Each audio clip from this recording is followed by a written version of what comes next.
Ladies and gentlemen, there it is. Welcome back in here. Murder Church on the air, episode 40, if you can believe it.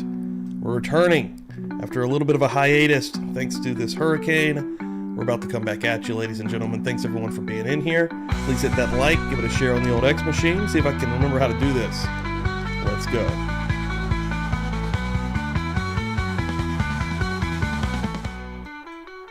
Music was a bit loud there. We're getting it. We're getting it. Let's go. Let's rock and roll.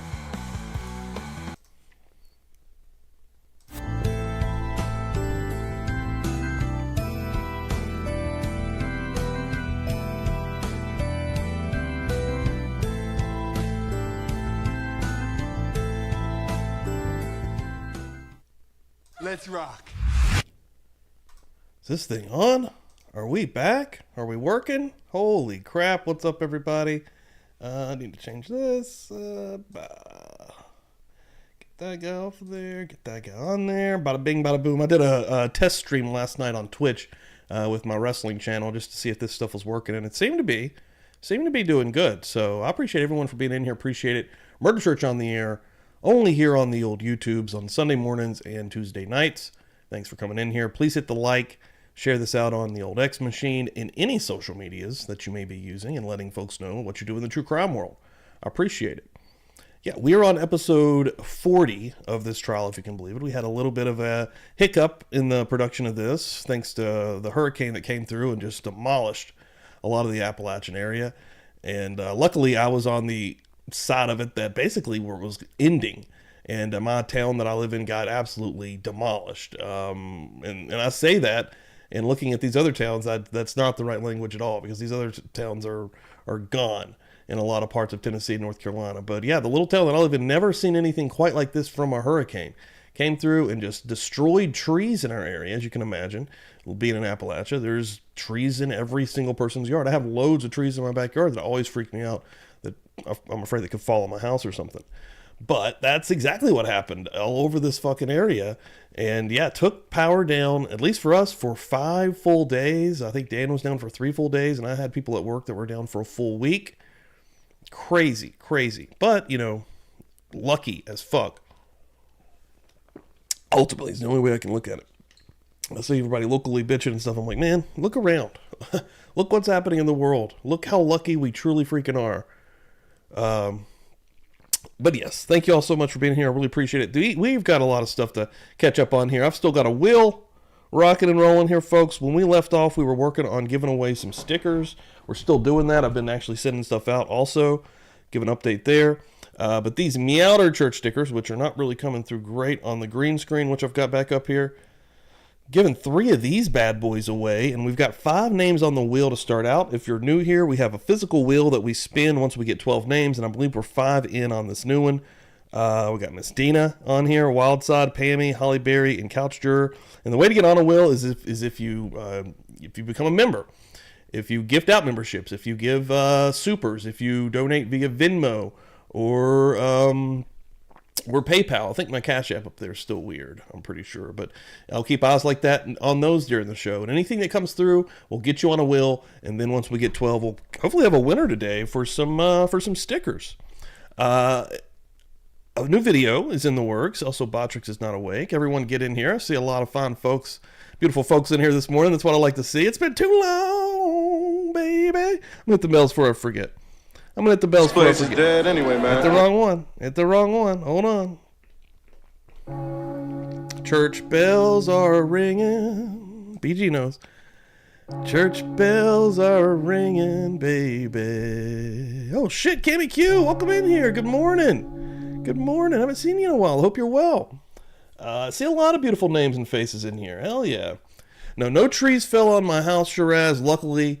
But the way that this storm decimated the area, it really freaked me out because, I mean, I have a lot of giant trees, and if they fell, it probably wouldn't be good. And they're already kind of leaning in my direction. So, oh, God, Charlotte's in here this morning. Everybody's in here. This is what I like to see. Hell yeah, guys. Welcome in here. Good morning. Good morning. The return. Yes, and Botrix woke up. Holy shit, it's all coming together.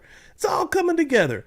Real quick, I'm going to do a little bit of plugging here for the Patreon. This will be for members Monday. This drops Monday, but Patreon does get a little bit of a first look at some of the new videos that I'm dropping. And again, these are going to be on a regular basis now, guys. I want to keep the folks that are giving extra here on Patreon and members satisfied, and I want to be able to give back. So here's the new video that's popping over there that will be available for members on Monday.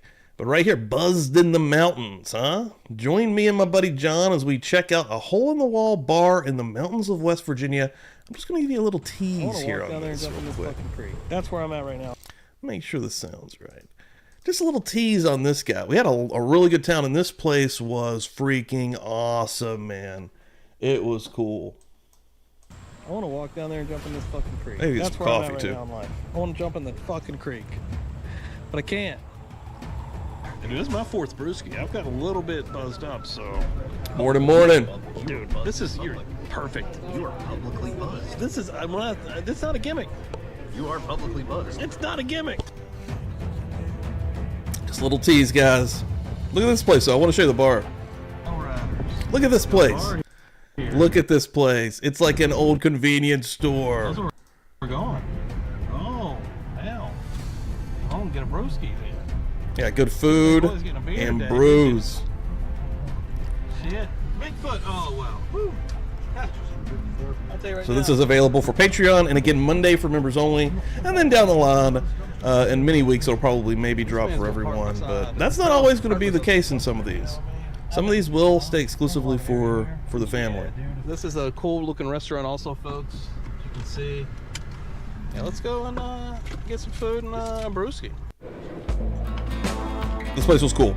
Again, that is exclusively for Patreons currently. I put the link there in the chat, and for members on Monday. But we are here this morning to continue this fucking Phil Spector trial. We're on part 2. Steve Dow, criminalist, is continuing his testimony. A little bit out of the loop in it, so we're going to be all joining in and figure this thing out together. Oh, that is my buddy. Let me plug him for a minute, actually. So he is a legit actual YouTuber. Okay, that is his actual profession. He doesn't have another job. He works for a very large YouTuber, a guy with like 6 million subs in the language community, and he himself does languages. He has multiple channels as well, and one of the ones that he's trying to push right now is called John from Appalachia, and he's traveling around and doing a lot of cool stuff as well. And yeah, let me see if I can get his link in here. Here we go. Yeah, give him a follow as well. He's about to hit 2K on this channel, and he just started this channel. Like, it's brand new, folks. But yeah, my buddy Jonathan, he's a good dude. He's awesome. He's a local guy, and yeah, we're both trying to figure this YouTube thing out together. And let's see who's in here right now. Julie's coming through here. Cammy Q, I love seeing Cammy. Good morning, Cammy. Cammy's an OG around these parts. I know she took a little bit of a hiatus from the Buzz Nation, but welcome the fuck back in here. I love to see it. She's been absolutely amazing. One of the coolest people that I've met in these streets. And she likes to hang and bang. Jersey Jen's hanging in here. Miss Dina's hanging in here.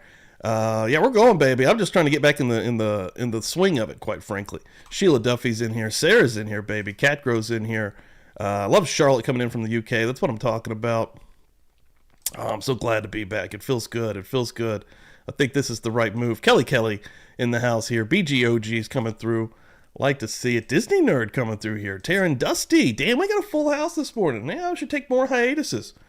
Annie's in the house here. If I'm missing anybody, I do apologize. We also have some folks showing off 10 months. Cat Grow. Let There Be Light. Goodbye, Helen. That's what I'm talking about. Let me show you a little bit of love as well, baby. I'm telling you like it is, baby. Happy anniversary. Happy anniversary, Kat. Thank you so much for always being so supportive and amazing. Oh, shit, and I missed this one out the gate. Jersey Jen adding another name to that wheel this morning. Cheney getting gifted up. And Cheney, on Monday, if you do not become a Patreon member, you will be able to see that new video. It's about 17 minutes long, and you will not believe how much food that they give us there. So John has connections all over this area now because he's making these videos, and of course the folks want to show off their establishment in these videos for the possibility of tours coming through. And this guy gave us, this was really, so a little bit, okay, I'm putting Jersey Jen on here real quick. Thank you so much, Jersey Jen. Absolutely amazing. Hope you're doing well also. I've missed everybody so much. And let me get this on here, just don't forget. But yeah, this, you're kind of getting you're getting an actual video from me while you're getting a behind the scenes video of one that John is making in real time with the owner of this restaurant. It's really unique and it's really cool, and the food is banging. There's so much food. Again, I catch a nice little buzz in there. But yeah, everybody in here, thank y'all so much. If I missed anybody, I apologize. I'm going to back through here real quick. I just want to get anybody that's coming through doing this right here. Disney Nerd, 15 months. Good to see you this morning, Steve, and glad things are getting better for you. No, thank you so much. Happy anniversary. For 15 Happy months. anniversary. That's absolutely unbelievable. Oh, yeah, CH. NC is absolutely crazy. Asheville, nuts. The sad, like, I've been going wild on Twitter and on X for, different reasons. I'm not going to get into it heavily on here.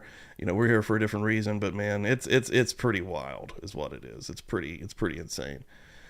Let's see, we're ready to go here. See some beers. Bonnie's in the house. What's up, Bonnie Bailey? Coming in from Canada. I like to see it. RX Girl. Hell yes, man. I love seeing this. I have some cool shows coming up this week. I should be, hopefully, if everything works out, tomorrow night. Monday night, I should be able to do that Sarah Boone show with Bob. Hopefully that works out. We'll have Defense Diaries on here talking about that. That trial starts this week. I think they're picking a jury tomorrow. And if you know me, if anyone knows me about Sarah Boone, you know that I've been following that. That's one of the earliest ones we've been following, and it's going to be interesting. She is a shit show, if you will. And then Wednesday, well, I'm not going to say this for sure. I need to get with everybody, make sure everybody's cool. It's been just a clusterfuck over the last couple of weeks, but I need to get with Chris Stewart and make sure that we can still do the Stephen Stern special with Lee Meller and Jody Plache. So we're going to see how that works out as for this week also. So keep your eyes on everything Publicly Buzzed. It may be a banging ass week. You may get streams all freaking week long here is what you may be getting, guys. Sinead coming through here all the way from Ireland, which I just got something in the mail for you, Sinead. I'm going to get you on here real quick. Thank you so much. Always generous and absolutely amazing. And bada bing, bada boom. There you go. Ask about the wheel, hanging and banging. Yes, anybody that does not know about the wheel, a physical wheel is in the house that we will be spinning after we get 12 names on it to give away some stickers this morning. So, and I got some new stickers on the way. And then we'll get another wheel going, and the next thing, you never know what it might be. It might be a coffee cup. It may be a hoodie. Shit, it may be a t-shirt. It may be a hat. Got a lot of cool stuff in the merch store, and I still see beautiful names coming through here. Sinead, thank you so much. Let me give you a little bit of something for that. What am I going to give her? What am I going to give her? Give me the loot. Give me the loot. A little biggie this morning, huh? Wake up. Wake up. Followed with some OTP. Followed with some OTP. Why the hell not? Why the hell not? And Jersey Jet showing off 10 months. Has it been 10 months? Holy crap, that's actually insane. Welcome to the party, pal. She's been in the party, pal. That's crazy. Happy anniversary. Happy anniversary. That's actually insane. Meg's in the house. Jay's in the house. Yes, I did get some new glasses as well. I'm glad everyone's in here. All right, let's rock and roll. We're killing it this morning. I love to see it. Love to see a house hanging and banging. Per the usual, baby. That's what I'm talking about. All right, let's get in here. Again, episode 40. Of this Phil Spector trial. Yeah, if I did I put his link in there? Make sure you're following my dude, John. Boom. He's awesome. Doing good stuff out here as well. Love that Jay came through here. Jay's the man. Hell yeah. Hell yeah. All right, guys, let's go. I've got this set up right now. And yeah, we got 48 minutes here with Stephen Dow. I've got to go make some coffee, so I will be doing that. But yeah, hell yeah. All parties, Judge Dowhard, welcome back, sir. Present. It's been too long. Mr. Dow, when we left, we were talking about the various places that you took and looked at tissue samples to see whether you could... Hold on, before we get rolling too hard here, Meg P coming through the Venmo machine, $15. Holy shit. That's what I'm talking about, Meg. Meg is one of the most generous human beings in this chat. And again, if you do not have your memberships turned on, make sure you do, because sometimes you never know when somebody will come through and just gift out some insane level of memberships. And Meg P getting you on here, baby. Let's go. That's what I'm talking about. Rolling this morning. See evidence you get that of cash gunshot residue. Just before we go into that a little bit further, you indicated that Thank you for the saw shares this morning, evidence guys. of some soot, correct? Yes. Okay. Now, besides Really soot appreciate and the it. gunshot residue that is produced from the primer of the gun, do you also look for burnt and unburnt particles Of gunpowder, of yes. gunpowder? Of gunpowder? Yes. Yes, you do. And did you find any in any of the samples? Still coming through here, baby. Could you tell us which samples? Oh, and as I was saying, I'm sorry, Sinead came through and gave out that, that super. But yeah, I've got your shirts. I've got those in my location. She's in Ireland. Of course, I've got to send those to Ireland. But yeah, those are going to be on the way. Should be able to get that going either tomorrow or Tuesday. I should be able to get it going tomorrow, though. So. On the tissue from the stellate tongue wound, I saw several gray metallic particles that are visually consistent with... Got to get kind of caught up in my head with what's going on. Currently with Stephen Dow here also. It's been a minute, so excuse me on that part. Damn, Catgirl coming through as well. Gift out a membership. Bassett Page getting back up in here, and that's awesome. And if you are not aware of the very unique videos that are for members only currently, get in there. And then Monday, of course, I've got the new one dropping out. So the fun folks this morning, y'all are going off the chain, baby. This is crazy. Bullet material. There was a rare Gotcha, Cat. particle visually consistent with soot, and 2 fragments that are visually consistent with gunpowder. All right, and any other of the Oh, shit. testing? Oh, I did do bells, but I'll do double bells. I will do double bells just for you, Bonnie Bailey, and that $2 holler. Thank you very much. I know that people are still rolling through here, baby. I love it. If you haven't hit the like, do so. I see we got 41 hanging and 25 likes. Get those numbers up. Bonnie Bailey getting on this son of a bitch, which I still got some goodies for you, Bonnie. I've just got to get all of that together, quite frankly. I still got to get your second shirt. Thank you so much, though, for that love. Bada bing, bada boom. Did you perform? There's a tissue from...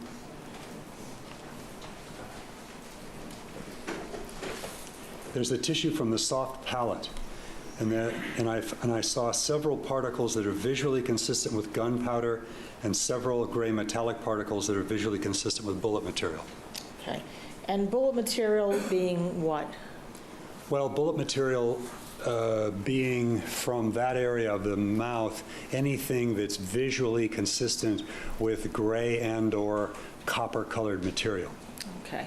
And the gray material would be a possible lead material from the bullet? Possibly, yes. And the copper would be copper from part of the jacketing around the tip of the bullet? That's correct. Okay. And did you get to see, or are you able to look for smokeless powder in these testings that you do? Well, the material that I said was visually consistent with... I did miss this one. Defense Attorney Meow coming through 7 months in the house, hanging and begging us to buzz a confused party. Wow. I did miss this guy. I'm telling you like it is, baby. Holy shit. Happy anniversary. Happy anniversary, Defense Attorney Meow, who's absolutely one of the coolest people in this community. Powder could be smokeless gunpowder. Okay. And Oh, just fuck because yeah, hell yeah. Jersey Jen had purchased some Halloween shirts. Again, those are only up until the end of this month. I feel like I'm going crazy because I have so many different things to kind of touch base on. But yeah, thank you so much, first of all, for getting those. That's amazing. And yeah, we have a Halloween special, a marathon coming up this year. Anybody that was following us as of last year and have been here the entire year, or anyway, just in general, knows that I like to do movie marathons. I'm a big movie fan, big movie buff.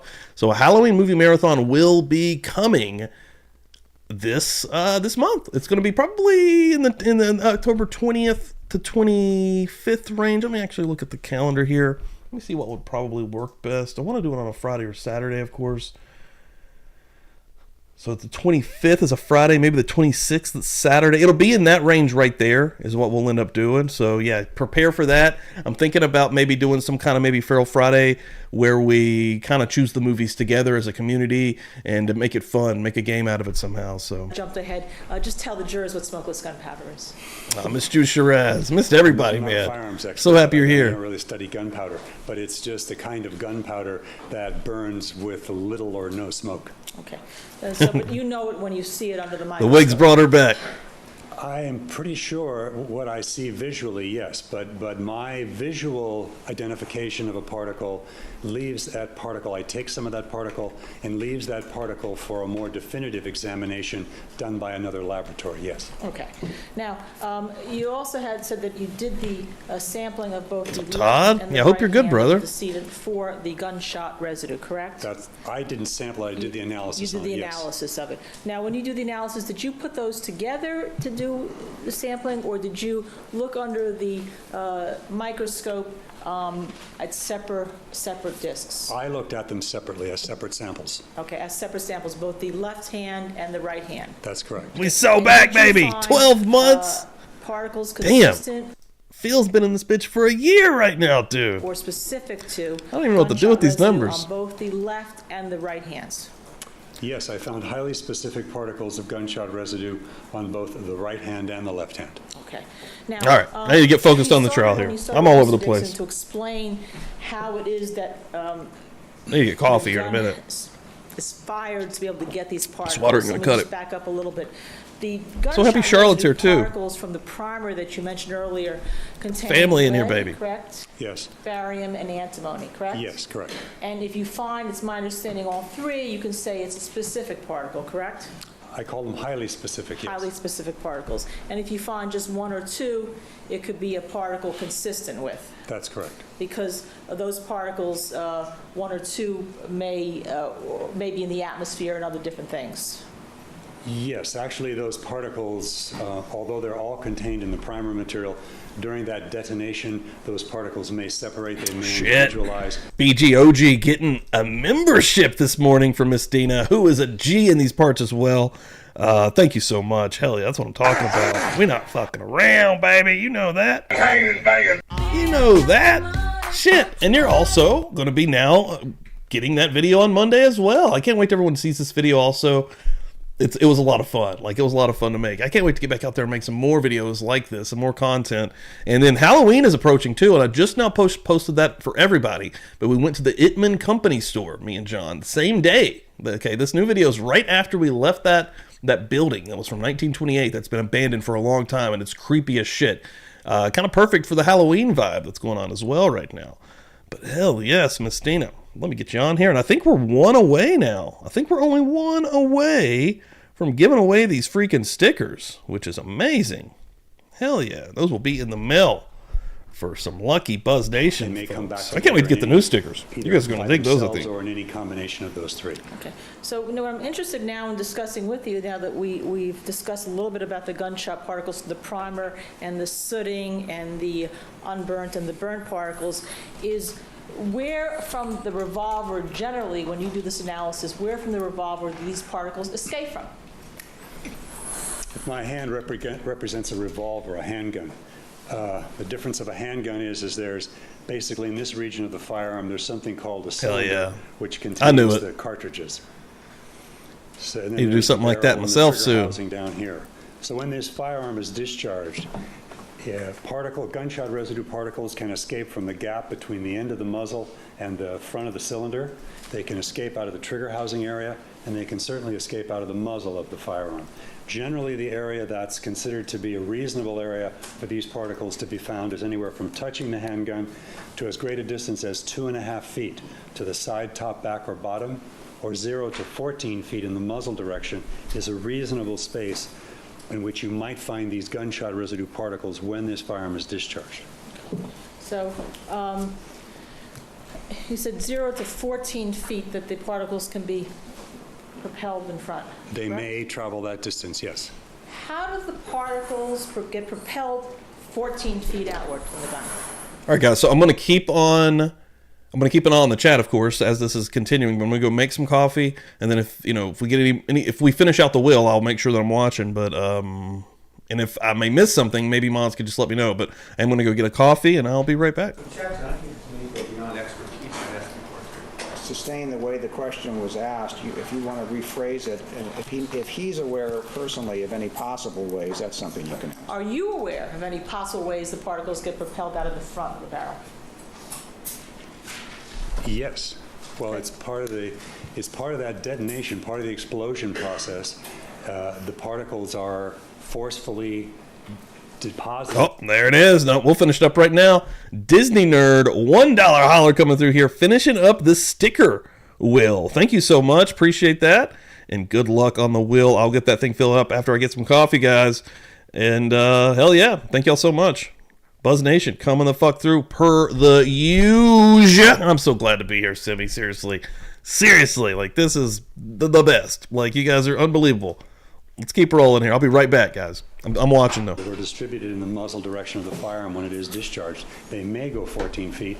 It depends on the configuration of that firearm and the particulars of that firearm and any other environmental factors that might be present when that firearm is discharged. Now, let's assume for the moment that a firearm, a muzzle, a revolver muzzle from a .38 is inside the mouth of a person. What happens, if you're aware, as to the particles that normally get propelled 14 feet out, or up to 14 feet out? Are you able to answer that question based upon your expertise? I understand the question. I'm able to explain where the particles are likely to go, yes. All right, based upon your experience, you may do so. Thank you, Mr. Dow. If I'm going to fire this gun into a relatively closed environment, the mouth, let's assume the mouth is open. It's got to be open if the muzzle's in the mouth. Then those particles can behave like any other particles. They can be absorbed by the tissues in the mouth. They can be bounced back and come out of the mouth. They can go down the throat. Or if there's a sufficient area created by the projectile, they might, in fact, travel with the projectile for some direction. So they could be anywhere in that space when the firearm's discharged. Okay. And that would be with regard to revolvers based on your experience, correct? Yes. So are you aware of how the particles get forced back out of the mouth? Well, it's simple bounce back. It depends upon, based upon your experience, your actual working experience, are you able to answer the question? I have not done any actual experiments as to where those particles go in that situation, no. Have you ever the objection is sustained. Okay. Have you ever explained it to anybody in teaching? It's irrelevant. If his experience doesn't allow him to offer an expert opinion, then the question, whether he's then repeated that to someone or explained it to someone, if he doesn't feel he has the expertise to answer that, I'm going to sustain the objection. Have you ever taught about this area to anyone? It depends. It may or may not go to his experience. Do you teach on this subject? Yes. Based upon your teachings, your own work that you do, can you actually offer an opinion, not just a guess or speculation, an opinion as to where the residue would go? I would not offer an opinion about that. Okay. And I would fair to say that no one in this specific case came to you to ask you for an opinion? No. Dr. Pena didn't come to you to ask you, correct? No, he did not. And you did not, you weren't asked by anybody from the sheriff's lab for your opinion in this specific case, correct? I was not. Now, in some of the cases that you look at, you actually examine both the decedent's samples and sometimes the suspect samples, correct? Jeff, the relevancy, some other case, we're talking about this case. I'm just going to allow the question as a general question, and then do you ever do both? Yes, I do. Thank you. Next question. And when you do that, do you apply the same standards in a comparative basis as to whether you call something a highly specific particle or a consistent particle with gunshot residue? Yes. Okay. Do you know whether the standard that is applied in the coroner's office is the same standard that is applied in the Los Angeles Sheriff's Department? For particles of gunshot residue? Right, for identifying particles of gunshot residue. I believe it's the same, yes. Okay. Now, you mentioned something to Mr. Dixon that you were transferring some teeth particles at some point, correct? They were particles that were identified as possible fragments of teeth, yes. Okay. And you did more than actually transfer them, correct? Can you repeat the question? You did more than actually just transfer possible particles of teeth, correct? Well, I visually examined them and microscopically examined those particles for the presence or absence of gunshot residue and or bullet material. Okay. And when you say bullet material, you were asked by your superiors to look at certain particles of crowns belonging to Ms. Clarkson to see whether there was what's called a bullet wipe on the material, correct? That's correct. And bullet wipe is what, sir? Well, bullet wipe generally is considered to be, as the bullet strikes the surface, it may wipe or deposit some of its material onto that surface, and that's frequently called bullet wipe. So when the tip of the bullet, for instance, hypothetically would go through teeth, let's say my two front incisors, it could leave bullet wipe on the teeth. Tip or sides of the bullet, yes. Okay. And after you examined the samples that you have, and by the way, the samples you have were fragments that were examined in two separate vials, correct? Yes, vials 5 and 11. Okay. And how many particles do you know does vial 5? Did vial 5 have in it? I'd have to look at my notes. Yes, please. I'm not sure that I actually counted the fragments in vial 5. Okay. But it appears as though there might have been 3 fragments or so.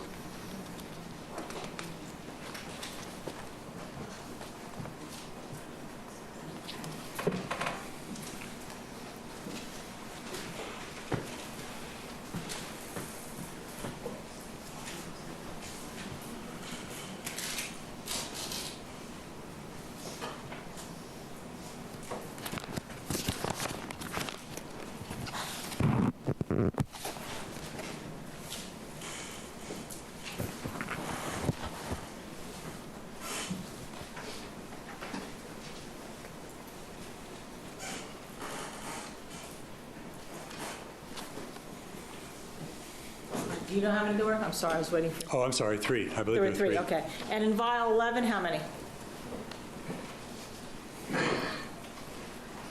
I have a note, or I see from the information that I have that there was just one vial, one sample in vial 11. One sample in vial 11. Yeah. So 3 samples in vial 5 and 1 sample in vial 11, correct? Yes, correct. And after you looked at vials 5 and 11 and all those samples, you found that there was no elements consistent with bullet wipe on that bullet material on those samples, correct? Correct. I found no areas that were of heavy atomic number. So yes, no areas that I detected any material that was consistent with bullet material. Did any one of your superiors explain to you why they were asking you to look for bullet wipe on the outside of the teeth? Jackson calls for hearsay. Sustained. Do you know why you were looking for bullet wipe on the outside of the teeth? It's actually relevant, Steve. When he's doing his test, he does his test. Well, he can be asked, why would he look for it? That's perfectly acceptable. Why would you be looking for bullet wipe? The idea was the one that she advanced, in that if the teeth might have been, if there are teeth fragments, and those teeth fragments might be the result of having been struck by a bullet, then there might be bullet wipe on those fragments. And at the time you were looking for this bullet material on the outside of the teeth, were you aware as to whether or not the forensic dentist, odontologist, in your office had yet made a determination as to whether or not the crowns or caps were fractured from the outside in or the inside out? Actually, hearsay. Overruled, simply as when he made his evaluation, was he aware of certain facts? I was not. All right, thank you. Now, you also were given a vial called vial number 10 to look at a potential tooth or tooth-like material particle, correct? Correct. Okay. And when were you asked to examine vial 10? Okay. I actually examined vial 10 on or about 3/17 of 2004. Were you first looked on 226 or was it 317? Well, I looked at those fragments a number of times, the tooth fragments, but the time that I looked at vial number 10, in which there was a dispute as to what was in vial 10, was on, I believe, somewhere close to 3/17 of 04. Okay. And when you say that there was a dispute as to what was in it, what do you mean? Well, I received those samples, vial 5, vial 11, and vial 10, all at once. And in opening those packages, when I opened the package containing vial 10, I noticed that vial 10 was broken and had been restoppered. And at that point, I stopped my examination, called another criminalist, had them look at the material, and then photographed all of the material to document the condition in which I received it in. Okay. And in fact, you also noticed that the broken edges of the vial didn't match up with the longer piece in the envelope, correct? Correct. There seemed to be some pieces missing of the broken vial. So not only was this white particle that had been in vial 10 missing, and by the way, did you ever see it before it was missing in terms of, did you ever see x-rays or pictures? I don't believe I did. Okay. So you don't know whether there was pictures of any type of facial views or lingual views or side views taken? I do not. Okay. And so when you found that the vial edges didn't match up with the glass and the item, the white item in it was missing, and after you called the person over, what did you do? I called Dr. Pena and let him know that that was the condition that I was currently looking at that specimen in. Okay. Now, after you called Dr. Pena, were you involved in any meetings at the coroner's office concerning what happened to this unidentified piece of white particle that was in vial 10? Yes, I was. Okay. About how many meetings would you say you were involved in? I think there was just one general meeting where a number of individuals were present. Okay. And do you know who the individuals were? Dr. Pena, Dr. Lakshmanan, Dr. Anselmo. Who is Dr. Anselmo? He's our forensico-dentologist, was our forensico-dentologist, one of our forensico-dentologists at the time. And my understanding is you discovered that item 10 was missing in the year 2003, correct? Yes. The meeting that you had with Dr. Lakshmanan, Dr. Anselmo, and yourself, that occurred on April 20th, 2004. Isn't that correct? I believe that's correct, yes. Okay. And in fact, you're aware that everyone was looking to what happened to this white particle for that period of about a year, correct? Yes. Okay. And your understanding was even at that meeting, no one admitted to breaking the vial and seeing a small white particle leave it, correct? I think at that time there was nobody stepped forward and made that observation. Okay. So you never were able to test item 10 for any materials, correct? I was not. And needless to say, then, this jury doesn't have item 10 here as we're sitting here today, correct? That's correct. Now, when we talked about the pressure that forces, that ignites the primer and forces the bullet forward, there's also, correct me if I'm wrong, that you mentioned something about a blast or something, or combustion in a gun? Objection, no foundation. This witness said he's not a ballistics expert. Sustain, rephrase the question. Did you say something on your direct examination as how the gun, the primer is ignited? Yes. Okay, why don't you just repeat it so that we all No, remember? he doesn't need to repeat it. And one of the problems is constant, and this goes to both sides. This is not directed to you, Ms. Kenny Bodden. Woo! We back. Holy shit, guys. What the hell just happened while I was gone getting coffee? Everybody just went wild. Hold on. Let me show some love. Let me get my phone out here. I gotta make this first will, but my God, everyone went nuts. You guys are unfreaking believable. Everyone coming through also. Thank y'all so much. Good morning. Good morning. Cami Q, first of all, membered herself back up. Thank you so much. That got you once on the will, and then gave out 10 memberships. Holy crap, dude. All new people. Welcome to the party. Well, let me tell you Holy something, shit. brother. Really freaking appreciate that. All new folks, Monday you're going to have a brand new video for members only. Right now you have a bunch of members only content already in there. Holy crap. Thank you so much. 2 names for Cammy to start the new will out. Defense Attorney Meow coming through. $2 holler. Bada bing, bada boom. Holy shit. Thank you so much. Appreciate that. 3rd name on the new will. And Shiraz coming through with a $10, baby. Holy cow. Not messing around. Shiraz, absolutely unbelievable. All of you folks getting all these names on the wheel right now. But I'm not done, folks. I'm not done. You guys are still being absolutely incredible. Miss Dina came through and got the new Buzz Nation, the ghost holding the wine glass shirt. Thank you so much. Miss Dina goes insane with the merch, dude. I think she's got every piece of merch. Like, that's absolutely unbelievable. Thank you so much for that. And then a new name also now again on the wheel. Coming through the Venmo machine, Catherine with the 420. Thank you so much, Catherine. I know exactly what you mean by that. I appreciate the hell out of that. Let's go. What are we doing, baby? Not messing around. That's what we're doing. Hell yeah. Thank y'all so much. Appreciate it. Let me get some work in here. Y'all put me to work. It's repeating and repeating witnesses' answers when the answer... Judge Diehart's mad as hell. It is dragging down the proceedings. This is directed to both sides of the table. You don't need to do it. Your Honor, just like Mr. Dixon said, we didn't hear it, so. He said he did testify. The jury has heard it. I have heard it. Now you may move to the next question. So when the primer is ignited, Holy there is crap. a combustion, correct? Yes. Okay. And that causes a powerful blast, correct? Same objection. It's not a ballistic. He has testified to certain things that he is familiar with, even though he is not a ballistics expert. He works within the field, and he does know certain things more than the average person. Damn, this new wheel's already filling up. Yeah. That causes a powerful blast, correct? Yes. Okay. And you're aware, because you know that some of these I'm gonna particles get working on this can other be one. burnt and unburned, that the power of the blast can actually melt lead or steel, correct? What kind of steel?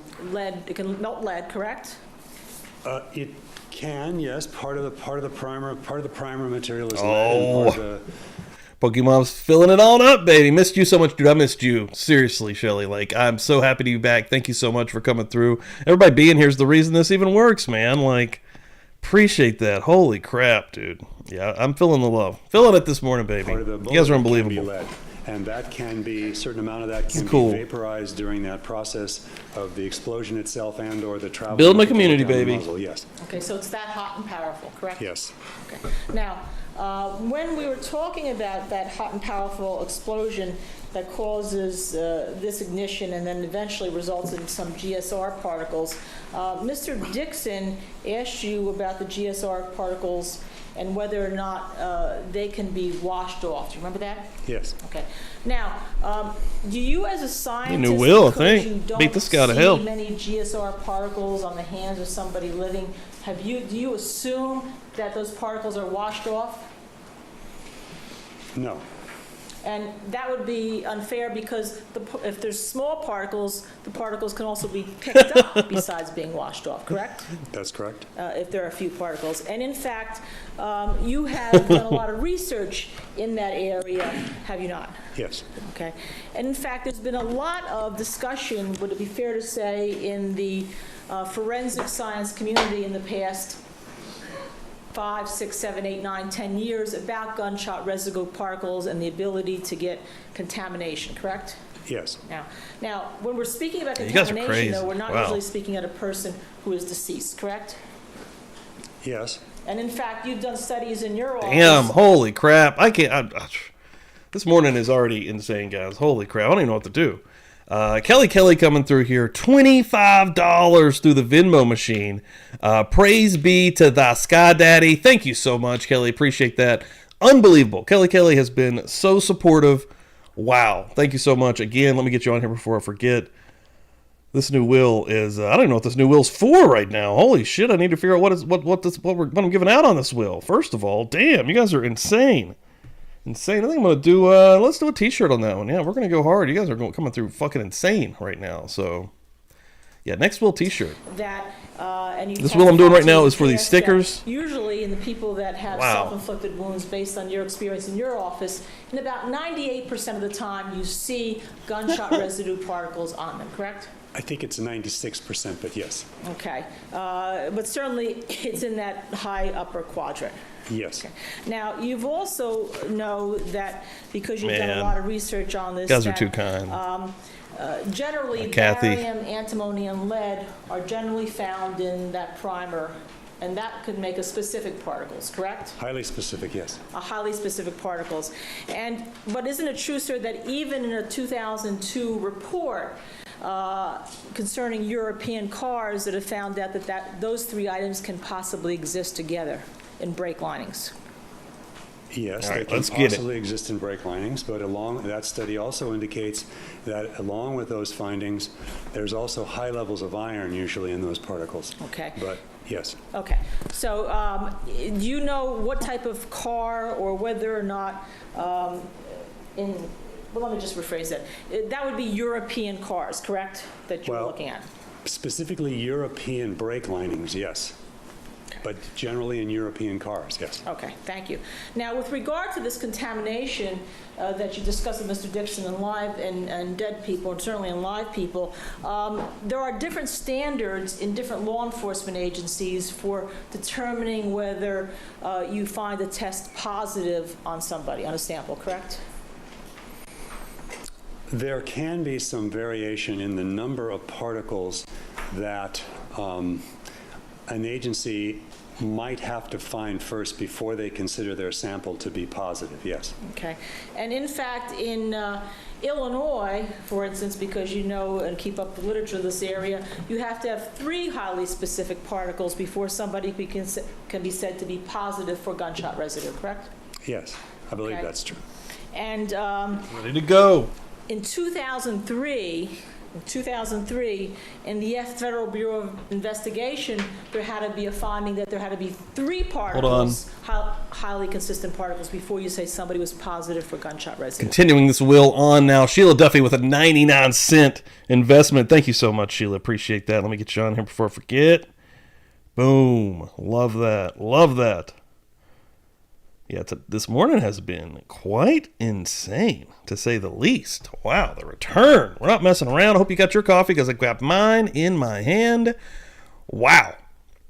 Wow. I don't even know what to say. The shirtless dad coming through here. Welcome in here. Snivel's coming through here. Welcome in here. All the folks. Correct? If she means highly specific, Oh, I got a new yes. camera that I even used. Well, it's not a new camera. This was actually what I was using for the wheel. I still need to figure this out. The wheel will probably be handheld and held up right now, so hopefully I don't fuck that up. But I got this guy right here hanging out. But yeah, I was just playing with that yesterday. But let's keep rolling here. We'll do a wheel. We'll do a wheel right now. Fuck it. We're doing it, baby. We're doing it. Let me get this thing up here. God, this is even going to be harder on the green screen. Oh God, you're going to have to trust me on the ones you can't see that are green. Holy crap. All right, I'm going to have to figure this out. I'll have to get that camera set back up. Hold on, I might be able to... that's even harder to see. I have to take the black and white off that. So yeah, I'm going to have to take the black and white off that and get a designated camera set up for the wheel. It's been a minute. I did not anticipate this or think about this. So let's just get this going, and I'll get a picture of her as well. Willgate commences.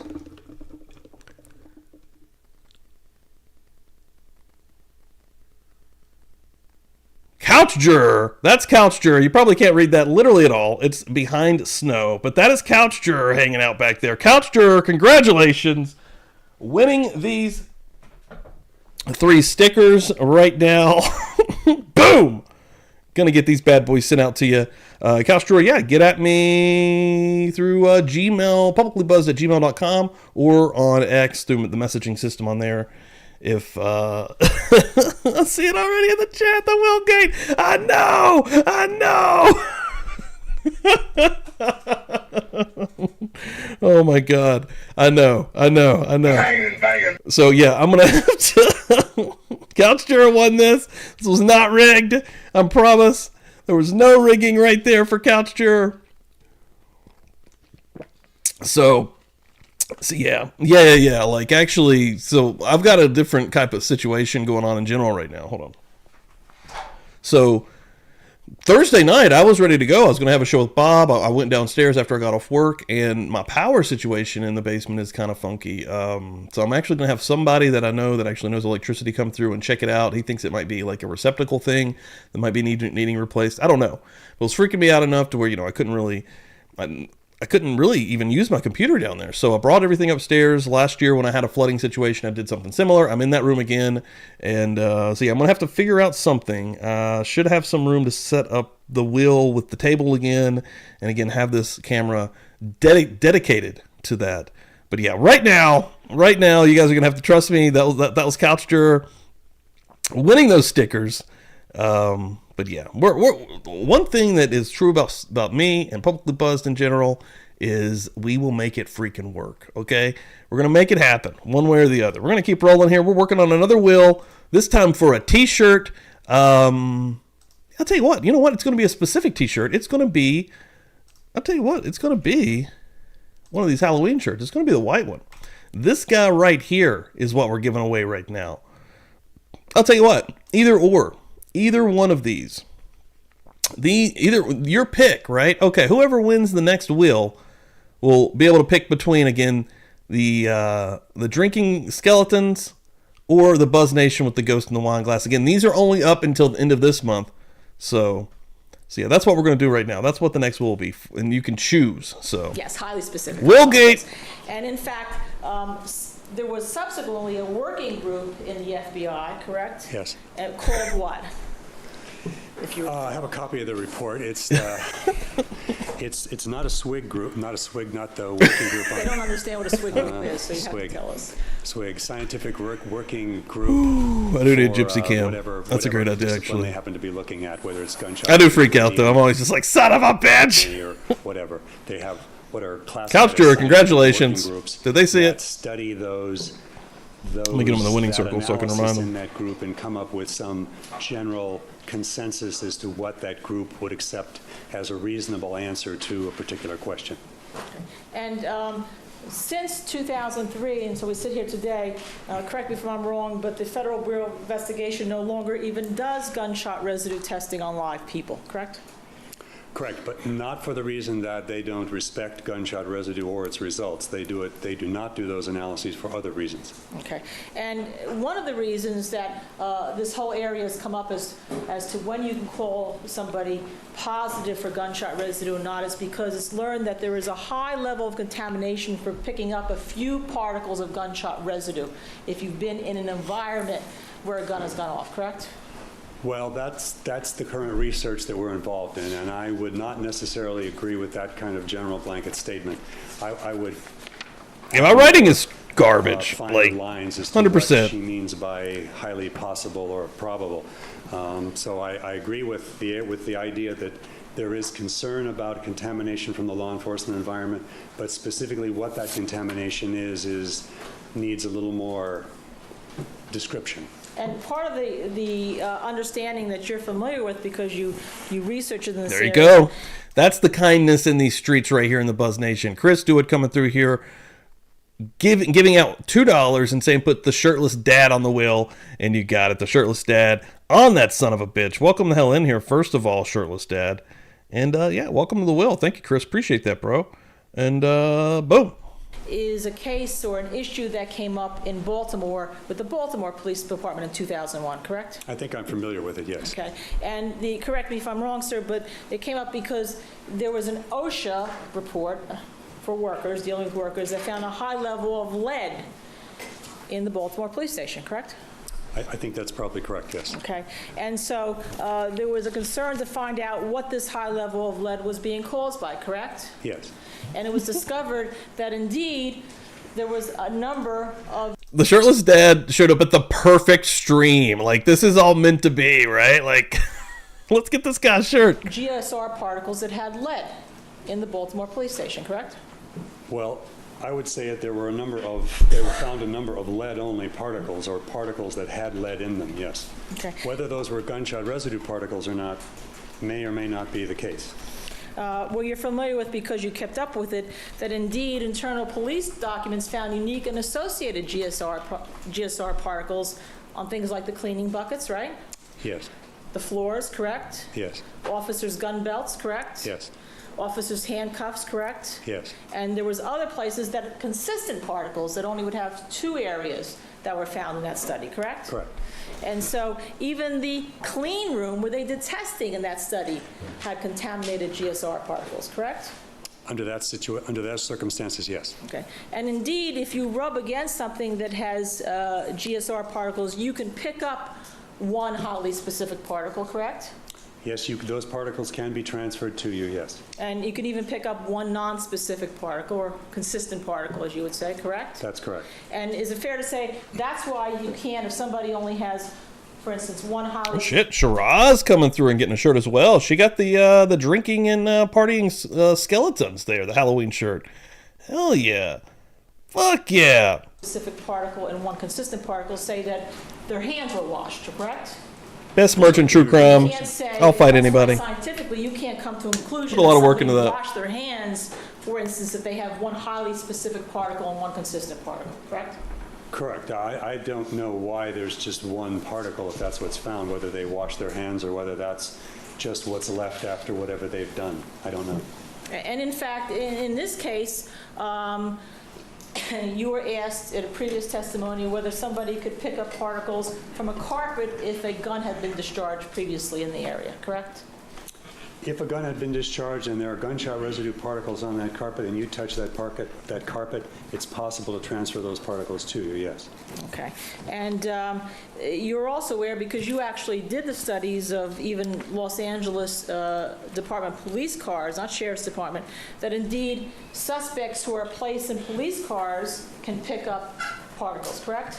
That's correct. And they can get them when they're handcuffed especially, correct? Yes. And they can usually get them in the back of a police car from where the cuffing area is, where you put your handcuffs?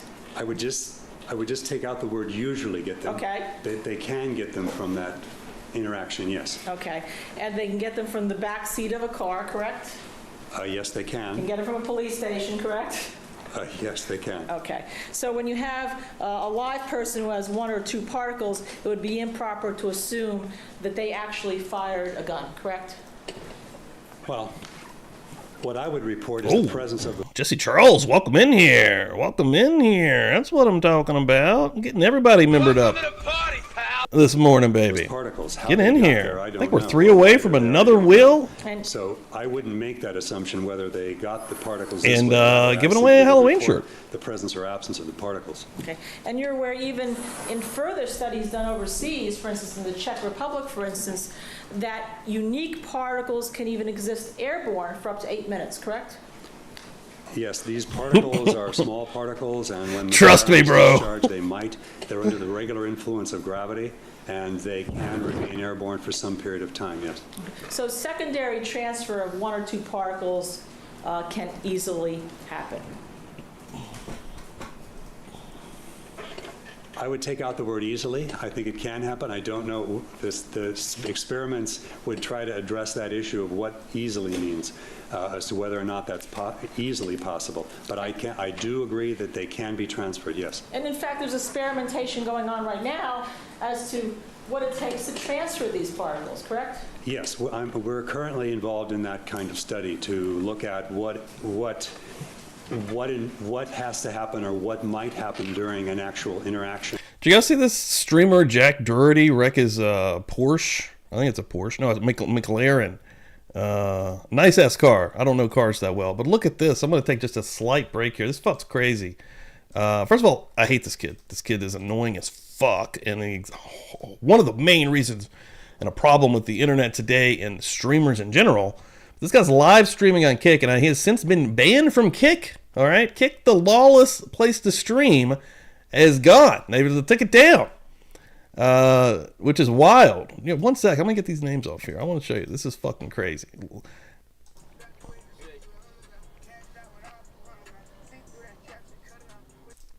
gonna turn that down just a second. I want to hit that music to hit me with a copyright. But watch this. On his phone, driving in horrible weather. Oh, shit. And loses it completely. Live on Kick. Again.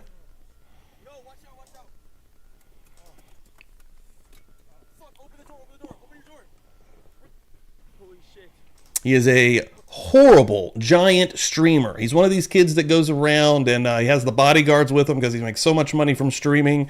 He walks around malls, bumps into people, challenges people to fights, and then knowing nothing's going to happen because he has a large bodyguard with him. He's a piece of shit, is what he is.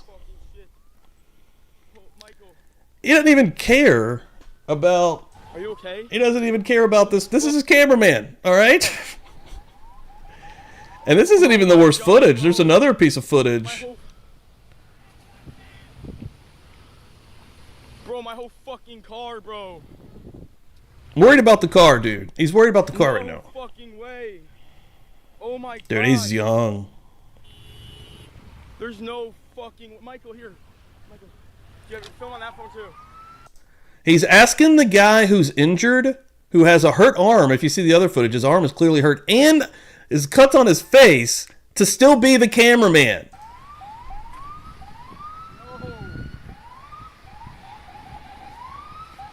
Dude, fuck this kid.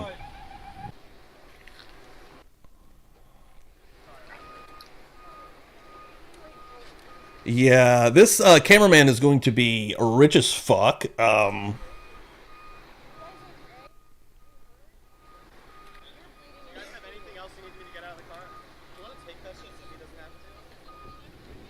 Yeah, this guy actually has a fucking brain. He says, you want to take that shit so he doesn't have to? The cameraman is the one that's the most injured. Look at this douchebag's fucking face right here. Let him have that. Let him have that. Let him have that. And then McKinley, can you just... I think you're go on here. Dude. I was...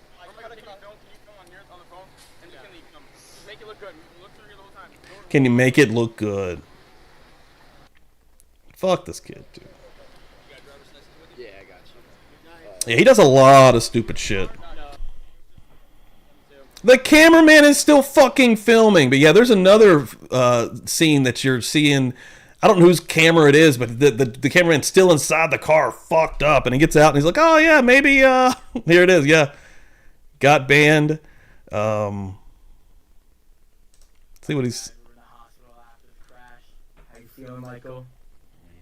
He's getting stitches right now. He's like, amazing, because I'm going to sue the fucking your pants off of you, bro. Yeah. Yeah, here's the other angle. Hold on.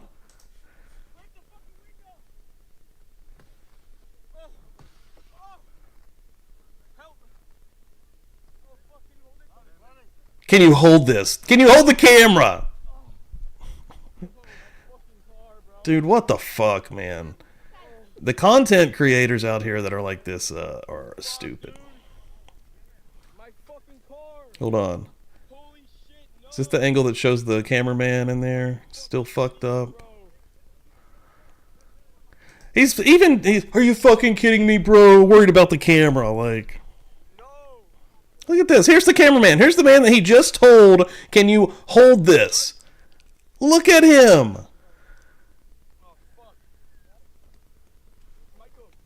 Dude, these people are out of control, bro. As to in terms of transfer of gunshot residue, yes. Okay.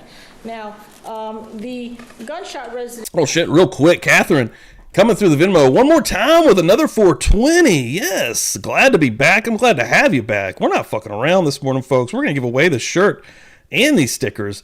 We're not, what are we, 2 away at this point? This is insane this morning. Everybody's been crazy. I think another person just came through and bought another shirt. Yes, Kelly Bobelli just came through and got the buzzed up skeleton shirt as well. Holy shit, off the chain this morning, guys. This is incredible. It can come out of the back where the hammer is a little bit, right? Yes. It can come out where the cylinder gap is, correct? Yes. And it can come out in the barrel, correct? Correct. Along with a lot of other stuff. Yes. Okay. Is there any other place in the gun, in a revolver? Let me stick it to a revolver that can come out. The trigger housing also is an area in which it might leak gunshot residue. Okay. Now, you were talking about particles that were easily transferred on somebody's hands. Does the same easily transfer occur on people's clothes? For real. I think there's... He's young. I don't know how young, but he's young. Word easy. Same. I'll check. Does the same type of contamination, is that possible on clothing? Yes, gunshot residue particles can go in either direction. If my hand has gunshot residue particles and I touch my jacket, they can be transferred to my jacket. Correspondingly, if I have gunshot residue particles on my jacket and I touch it with a clean hand, I can transfer particles back and forth, yes. Okay. Now, when you were talking with Mr. Dixon about particles coming off hands, do particles come off clothing that easily? Yes, they... Jackson Bay could easily, I think that's The problem is the use of the word system. Let me rephrase. Can you detect particles on clothing, or have you detected particles on clothing for years? Yes. Okay, and if the clothing, item of clothing, for instance, is not moved around that much, particles can stay there, correct? The particles are not going to dissolve or evaporate on Those their is own, bothering usually under normal conditions. Itching off so this they morning. can remain on an Somebody's object such coming. as clothing That's what they say. for long periods of time. And if they're hung up in a closet, they can still remain, correct? Yes, as long as there's no disturbance to that item of clothing, they might remain on that item of clothing for long periods of time, yes. Okay, so if somebody took off their clothes and hung them in a closet, there can still be gunshot residue particles much more easily seeable. Easily. I think you need to stop. Gunshot residue particles that you can see under a microscope, correct? Yes, a jacket hanging in a purse, an item of clothing hanging in a closet can retain those particles of may retain those particles of gunshot residue. And the fabric that the particles in a clothing have to do with the retention also, the fabric, correct? Yes, the kind of fabric, how easily those particles are available, or no, I shouldn't say easily. Whether those particles are likely to be transferred or not likely, and whether or not there's electrostatic charges also might have an effect on how those particles get transferred. Okay. Now, the process that you follow when it comes to looking under a microscope for the hands, that's a process that's been in existence for a long time? Yes, the process itself has actually been a certified process since about 1980. Okay, and that's a procedure that's been certified by the American Society of Crime Lab Directors? Yes, Okay. Yes. All right, and that's, just tell the jury what the American Society of Crime Lab Directors. Appreciate everyone for being in here. The acronym is ASCLAD. It's the American Society of Crime Laboratory Directors. They have set up a series of criteria that they examine a procedure with, and if your procedure meets their criteria, you can be certified by them. The procedure that they set up for hands, correct me if I'm wrong, but that's not the procedure that's set up for clothing. It is not. It is not.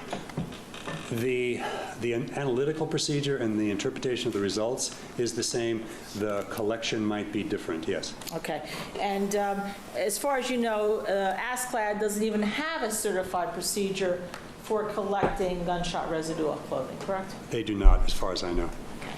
And they didn't have one, obviously, then in 2003, as far as you knew, correct? They did not. Okay. Morning, Michelle. Now, Welcome in here. Welcome back. Is there something called distribution of gunshot residue particles? I don't know what specifically you're referring to, but there is the distribution of gunshot residue particles, yes. Okay. Is there, in your profession, when you're dealing with gunshot residue particles, do you expect to find a similar distribution particles on similar items closer to a gun?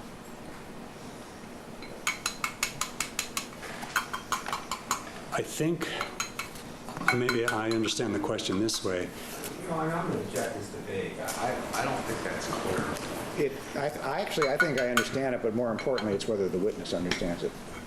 I think I understand it, but I understand it in terms of the fact that the pattern that's present on an external surface has more to do with a distance determination than it does to do with gunshot residue analysis, and I do not make those kinds of determinations. Okay, well, let's go back, though, before you said that, and you said distribution. Is there a concept that you're aware of in your area called a distribution pattern?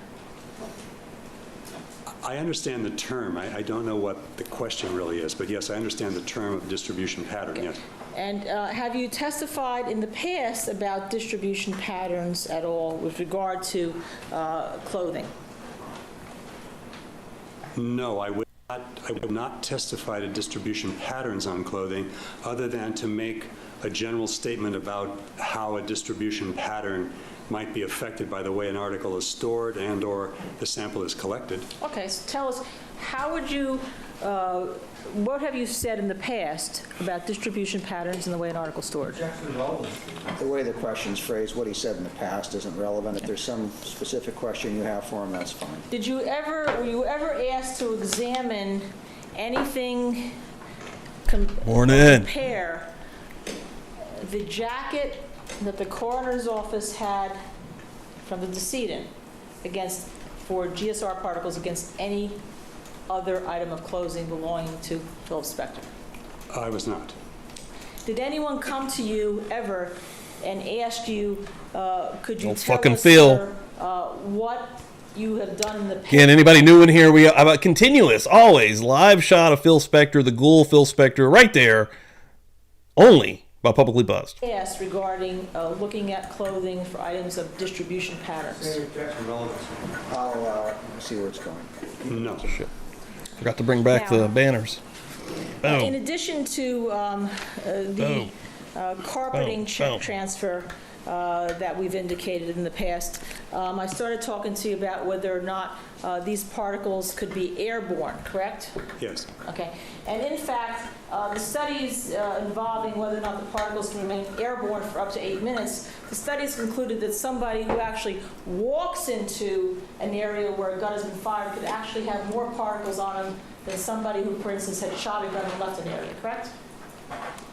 Yes, that's part of the idea of airborne contamination, yes. Okay. And that is called airborne contamination as opposed to some other type of contamination? Yo, my name's Steve, Glenn. Nice to meet you, dude. I'm glad you're in here. Well, it would be direct deposition of those particles onto that surface, yes. Okay. So then there would be several ways to contaminate. One would be by actual touching, correct? Yes.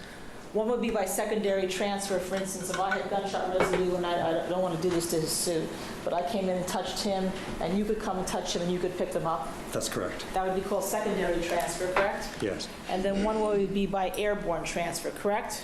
Yes. Somebody has to be covered. My nose is itching With all. regard to airborne transfer of particles, can you tell whether a particle in something Y'all ever heard is that? done by Your nose is itching. It means you're going to get a visit airborne later. transfer or secondary transfer? I cannot.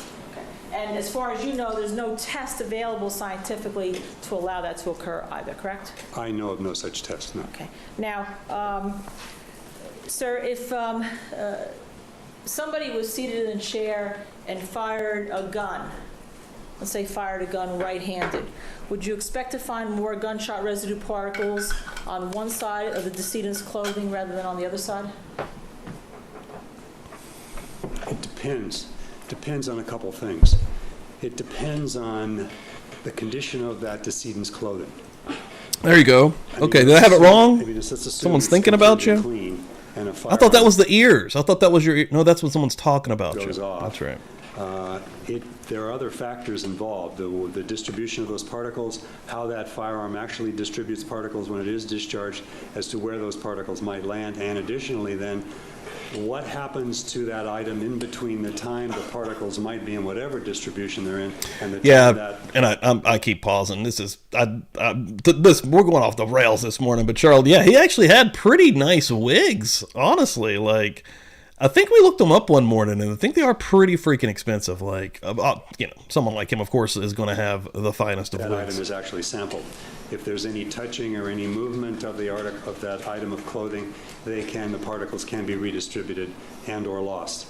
So, although in theory it sounds like a possibility, the practical ability to make those determinations in real live cases has perhaps some strong limits. Okay. But you have testified in the past that there is some relationship between distance and the amount of particles, correct? He's going to pass out on us over here. So It's usually staring the witnesses down. A surface, you've said in the past, closer to the firearm Son of a generally might bitch. have more particles than an area that's further away from the firearm, correct? In general, yes. In general, that is the case, correct? That's correct. All right. And you don't know of any studies to determine what the relationship is, in other words, what the percentage of particles is, correct? There are some studies, but those studies are based upon multiple discharges of a particular weapon, and they correlated that way. Just to have a surface with an unknown amount of how that firearm distributes particles in the muzzle direction might be difficult to determine. But the working premise to begin with is generally there is a relationship, correct? Generally, yes. Okay. And I would imagine that in looking at what the relationship is in a specific case, you would have to sit down and discuss that relationship of particles with other people working on the case, correct? Plus, you'd have to know all the variables that involved in that, which frequently cannot be known.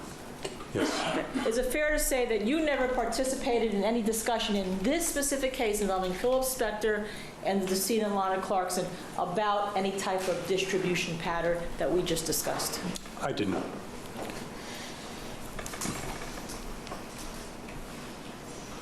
Now, did you do any further work on the gunshot residue tissue slides besides what you just told us about? I don't think so. I think I have only 4 reports. It includes from the tissue of the mouth, it includes a gunshot residue sample from the tongue area, and then it includes the examination of 4 samples of tissue samples of debris from tissue samples. Yeah, I did know that one. Yeah, if your palms itch, you're supposed to be getting some cash soon or Generally something. the oral area. Okay. And after on that March meeting that we discussed in 2004, that was what? That is March not happening 21st? currently. I believe so, yes. Okay. And that was with, you indicated Dr. Pena and Dr. Anselmo? Yes, actually, I have the entire list in front of me. I have the minutes from that meeting. Okay. And who else was there? Dr. Lakshmanan, Dr. Anselmo, Dr. Fortman, who's another forensic odontologist, Dr. Pena, Mr. Dan Anderson, Miss Jamie Lindemuth, Mr. Joe Muto, who's the director of the forensic laboratory, and myself. Did you ever offer your opinion on any other aspect involving this case besides what you told us here today? I am sure I talked about the case with Dr. Pena, but my opinions are basically the contents of my reports. Do you remember what you talked about with Dr. Pena? I do not. Do you have any notes about what you talked about? I do not. Okay. Thank you. I have nothing further to say. Thank you. Redirect. Dr. Pena, G around these parts, became one of our favorites. Got his own emoji. You some questions about jackets hanging in closets. Remember that? Prosecution. When talking about whether or not GSR gunshot residue particles might be on the jacket and it be hanging there, and you don't know how long ago that these particles were placed there. Is that correct? That's correct. Does the environment in which the jacket or the jacket's in a closet in the residence, obviously, right? Yes. Does the environment that jacket's in make any difference in its value in testing? For example, if the residence has no weapons in it or a couple of weapons in it, does that make a difference? What would make a difference is, say this jacket is hanging in a closet. It makes a difference as to how it's hanging in the closet. Is there continual contact with this jacket? And as it was hypothesized, are there other firearms in this residence such that I could continue to contaminate this jacket by reaching into that closet? So it depends on what you know about the environment and what happens in that environment as to what kinds of certainty you can have about any sample that you might collect off of any jacket. And as long as we're talking about jackets and clothing, it's impossible to tell when the gunshot residue be found on a jacket was placed there because it sticks there longer than on human hands. Isn't that true? In general, that statement's correct, yes. And so going back to the jacket, the environment, in other words, the residence, the closet it's in, the value of testing that might be diminished if the jacket was in a residence where there were a number of guns. Is that right? Yes, if you don't have information about those variables that are occurring, then any result that you get is of limited value because you don't know how to relate it to the actual facts that occurred in that case. Thank you very much. Thank you. Recross. Does a gun have to be? Yeah, that's a new video that's actually up for everybody right now. I made that available for all folks, but yeah, I went to the Itman Company store deep in the mountains of West Virginia. That is currently on the video section of this channel. If you'd like to go check that out, I'll probably post a link actually before we end here this morning. But yeah, that place was crazy, and there was 100% black mold in that place. You can see it. Be fired to get gunshot residue particles? Well, it has to be fired at one time, or somehow it has to get gunshot residue on it. Me too. It's a brand new firearm. It's completely clean, has no gunshot residue on it, and it has no gunshot residue on it. But there has to have been a firing at some point to be able to get the particles to be able to transfer. Yes, the gun has to have been contaminated with gunshot residue in some fashion such that touching that firearm can contaminate whatever object or objects touch it, yes. Okay. And one thing I think I admitted to ask you, but was follow up to what Mr. Dixon just asked you. Again, because of the possible transfer of these particles, we discussed some agencies that require there be 3 highly specific particles, correct? Yes. And there's some agencies require there be 5 highly specific particles so you don't get into issues about contamination, correct? What? Some issues involve, I'll rephrase it, involve finding 5 highly specific particles, correct? Some agencies have a higher threshold level than others, yes. Okay. And in fact, there is no agreed upon threshold level in the United States among the law enforcement community, correct? At this time, there's not. Okay. Thank you. I have nothing further. Thank you. Redirect. No, thank you, Your Honor. Nothing further. Where are we going? You may step down. Thank you for being here. Ladies and gentlemen, keeping in mind the admonition, we'll take a 15-minute recess. Wait. That is Judge Diehard right there, folks. He looks very much like Bruce Willis right in the fucking face. I can't unsee it. And that is his, the nickname that we've given him. And his real name is Larry Fiddler. And he is my legit favorite judge. I have to get a new name in here. Christine Pinto, LA County Sheriff's Department senior criminalist, takes the stand. And we got 36 minutes here with Christine, and we're going to start her up here. Folks, this morning, hanging out in here, we got some new folks in here also. Really appreciate it. Thank you all for coming through. If you haven't hit the like yet, do so. It really does help us out. If you haven't followed on X, I'm going to put the link in there for you in just a moment. Please do so. I have a new video that is up currently until Monday on Patreon that is exclusive to those folks. It'll be for members who we've had loads of new members here this morning, which has been awesome. But those folks will have a video coming Monday. So got a lot of cool stuff happening here at Publicly Buzzed, and this week is going to be a bunch of banger shows. I think tomorrow night, if everything goes according to plan, hopefully we'll be able to do the Sarah Boone show with Bob Mata from Defense Diaries tomorrow night, which should be pretty sweet. See if we can get Dan on here for that one. We'll see how it works out time-wise. But yeah, her trial starts this week. That's one of the most anticipated trials that I've had since I've started this channel, since I've gotten into true crime and become a commentator. And yeah, it's going to be interesting. So also this week, Wednesday, I should be getting the second episode of the Stephen Stearns series underway with Chris Stewart. He's been gracious enough to put this together with me here. And yeah, we're going to have some awesome guests, and you're not going to want to miss that. The first episode of that is in the live history banks there. So you can go check that out as well. Thank y'all so much. Let's keep rocking and rolling. We're almost got another wheel for a Halloween shirt giveaway, and we're going to keep rolling here. Let's go. Please state your first and last name for the record. Christine Pinto, CHRISTINE PINTO. Thank you, Your Honor. Good afternoon, Ms. Pinto. Thank you for coming. What do you do for a living? I'm a senior criminalist for the Los Angeles County Sheriff's Department, Scientific Services Bureau, commonly called the Crime Lab. So you're a criminalist for the Sheriff's Department? Yes, I am. Not the first criminalist we've had in this case. I'm sure. How long have you been a criminalist for the Crime Lab? Approximately 9 years. Okay, and this is for the Sheriff's Department? It's the only agency I've ever been a criminalist for. Do you know Steve Dowell by any chance? Yes, I do. And he's a criminalist for the coroner's office? Yes, he is. Okay, sure.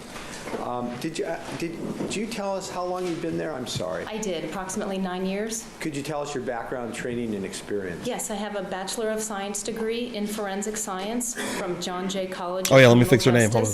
Which is part of the City University of New York. After graduation, I worked at the college teaching forensic science laboratory courses and as a laboratory technician. I've been employed at the Sheriff's Very Crime smart Lab lady. for approximately 9 years, and I've received on-the-job training in various areas of expertise, including gunshot primer residue. And I think we've learned during this trial that the criminalists have various areas of expertise, and sometimes they are moved from section to section. What is your current area of expertise? I'm currently assigned to the trace evidence section. Which would include? Hairs, fibers, glass, paint, shoe prints, tire tracks, arson and explosive evidence, and gunshot primer residue. Boom. Let me ask you, oh, by the way, John Jay College, I think you said that was in New York, for our friends from New York. Yes, it is. In fact, that college is primarily, if not exclusively, devoted to criminal justice issues, isn't that correct? That's correct. Okay. Do you know a person by the name of Michelle Lepisto? Yes, I do. And how do you know that person? She is a colleague of mine, and she's one of the individuals that trained me for gunshot residue analysis.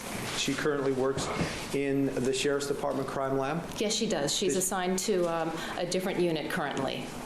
Now, I'd like to invite your attention back some time ago to February, March of 2003. Was Ms. Lepisto assigned to the same gunshot residue section that you were at the time? Yes, she was, and she had been so for approximately 10 years prior to that. So, based on your working relationship with her, do you know much of her background, how long she'd been employed by the crime lab? I know that she has over 25 years experience as a criminalist with the Sheriff's Department. She had some law enforcement experience prior to that. She spent over 10 years in the trace evidence section. She has a Bachelor of Arts degree from Cal State Northridge, and she has a Master of Science degree in criminalistics from California State University at Los Angeles. And I think you mentioned earlier, when you came into the crime lab, she trained you in this area, is that correct? Yes, she did. She was one of the individuals. Well, we've asked you here today to tell us about the results from two specific tests that both you and Ms. Lepisto looked at. And let's just get all the numbers out of the way here so we do the housekeeping. Both these tests are under the Sheriff's incident number of 030017319900. Is that correct? Do you mind if I refer to my file? Probably be a good idea. Okay, great.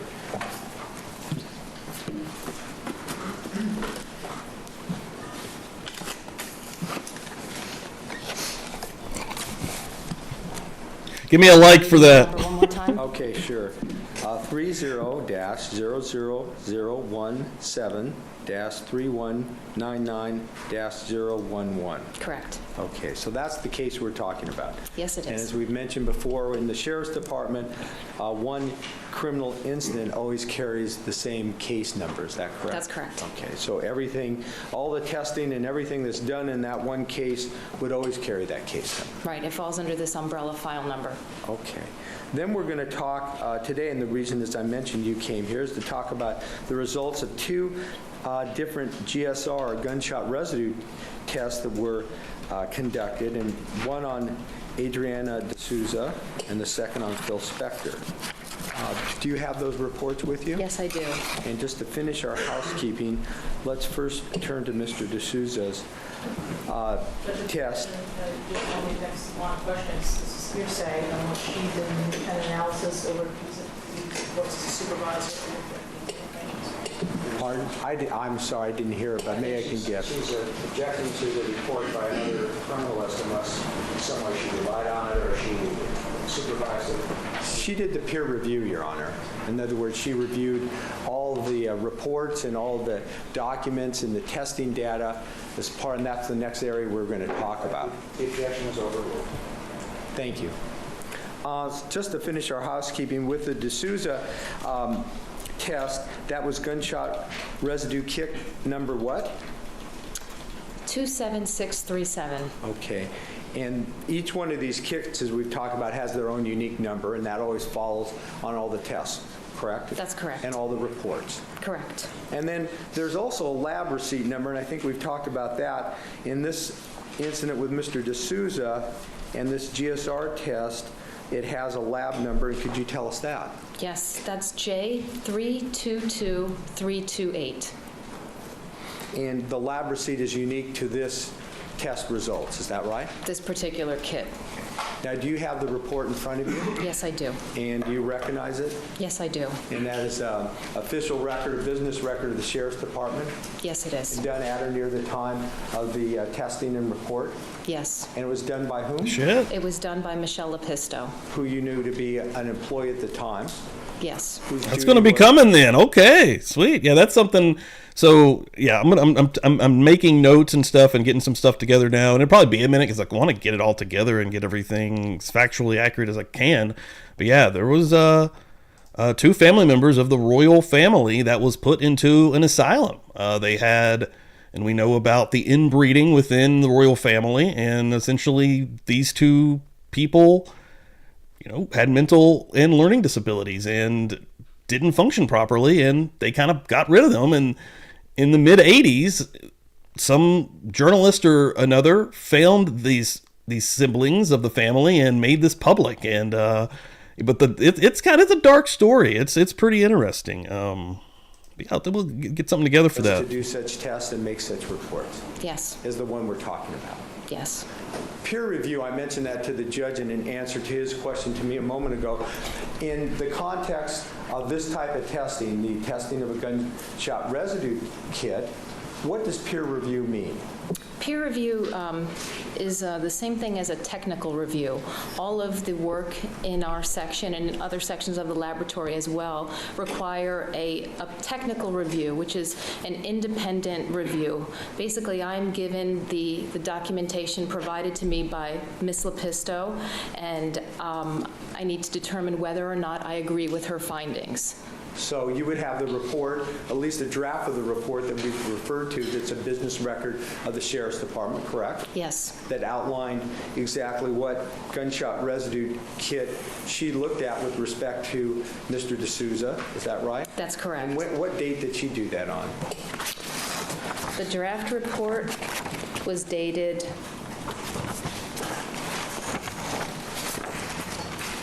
on February 26th of 2003. And so you would take that draft report and what other documents to complete your peer review of her report with respect to Mr. D'Souza?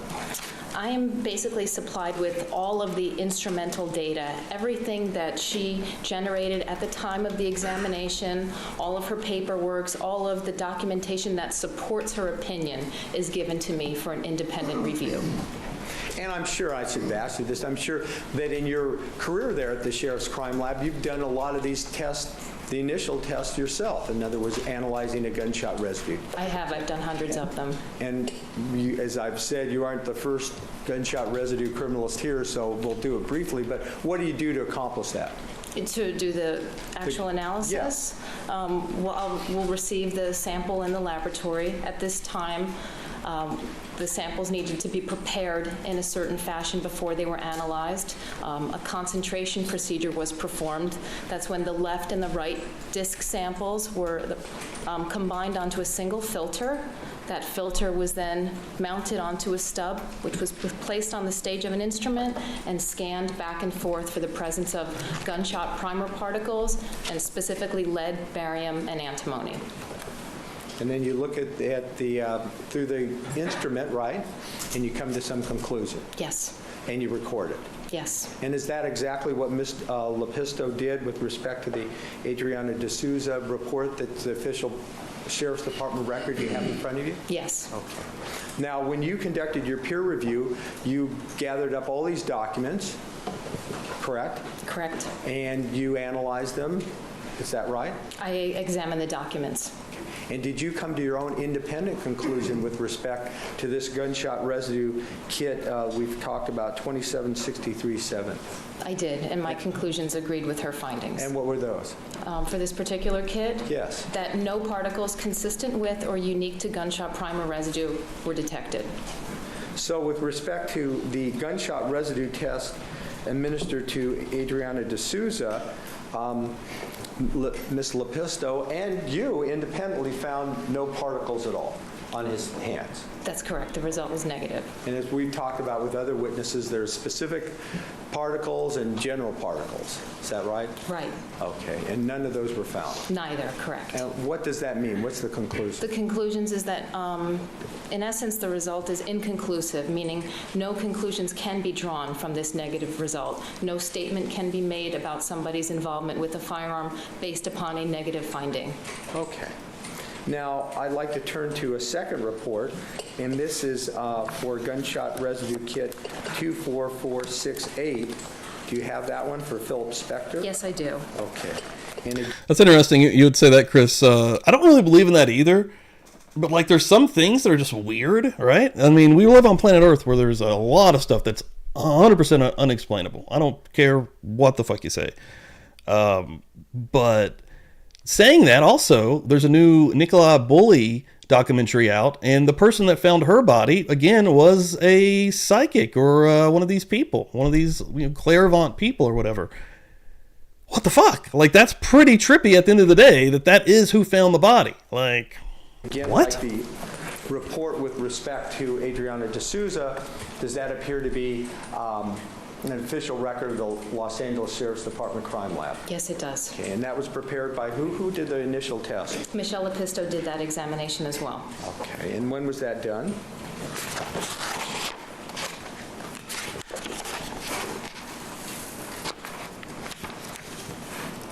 The exact review was done on February 20th of 2003, and the draft report was generated on February 26th of 2003. And like the earlier report that we talked about, this report and results has its own lab receipt number, correct? Yes, it does. And that is? It's J322329. Now, from the report that you have in front of you that, again, was completed by Ms. Lepisto in the normal course of business, it was part of her job, right? Yes. And she completed at or near the time of the results of the test? Yes. Is that right? Does it appear that she followed the same kind of procedures that you would, that anyone in the crime lab who's qualified to do this, would perform to accomplish this test? Yes. Those are the comments that you made earlier. Yes. And did you, in this examination of the GSR kit that was used on Phil Spector's hands, did you do the peer review in this case also? Yes, I did. So explain to us exactly what you did in this matter. Similarly to the previous kit, I received all of Ms. Lepisto's documentation, all of the instrumental data, all of the documentation of her individual findings, and I reviewed them to see if I concurred with those. And when did you do those? I did that on February 27th of 2003. And what were your results?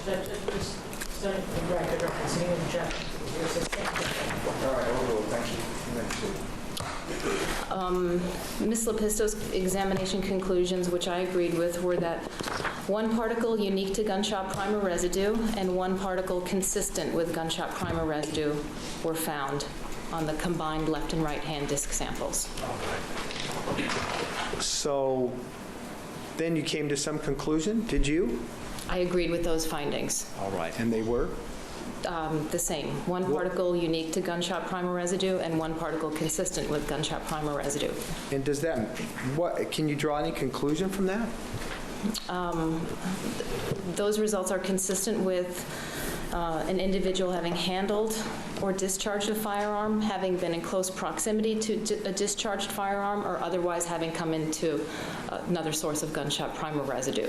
So you can't tell whether that person, based on this test and this test alone, either actually fired the weapon or... Fucking Phil got the stare going now, baby. Right, that's absolutely true. I cannot identify the shooter based upon the results of this test. Is there any technology that's known to you as a criminalist at the Sheriff's Crime Lab that can identify actually who fired a weapon? Is there any technology around now that can do that?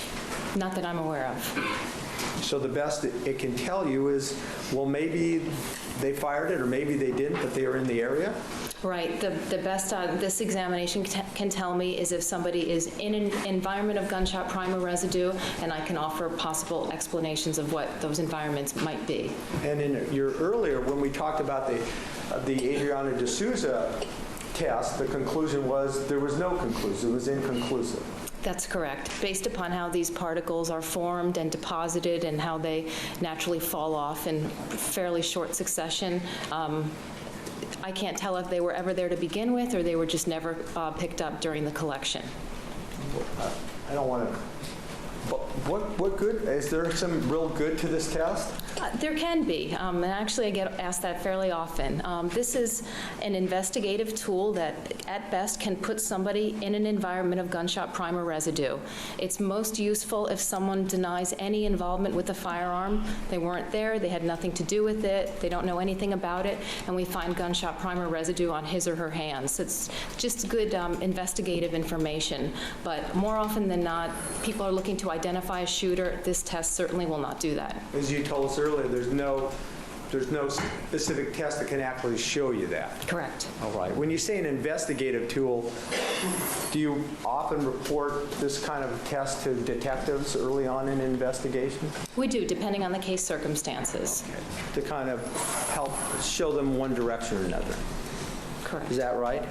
Well, it doesn't even really carry that much weight, but it can provide some useful information. Okay.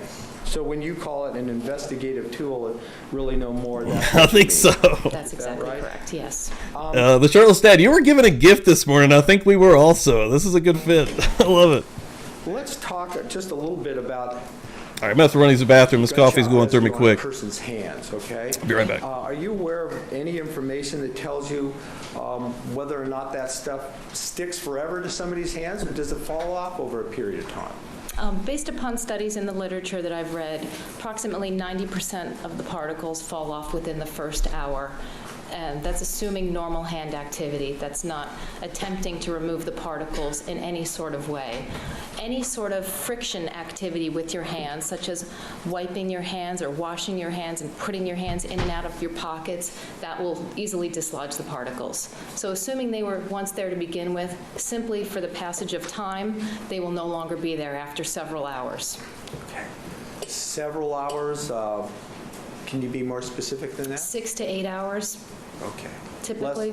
Could be more, could be less? It could be seconds if somebody washes their hands, but again, assuming normal hand activity, we don't expect to find any gunshot residue particles on someone's hands after 6 to 8 hours. Now, when you talk about normal hand activity, does that just mean walking around and putting your hands in your pocket or picking up a pencil or opening the door? Yes. That sort of thing? Correct. And if someone washed their hands or scrubbed their hands, that would be different and change this time frame. Yes, correct. You could lose these particles almost immediately after engaging in that kind of conduct. That's correct. Now, in your experience with gunshot residue testing, are hands different than clothing?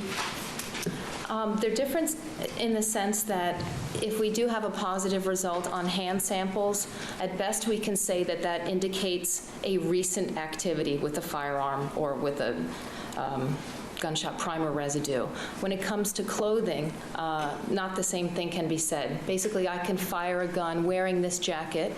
I could hang this jacket up in my closet, and if it's not disturbed or laundered or manipulated, I could find gunshot primer residue on this jacket for years to come.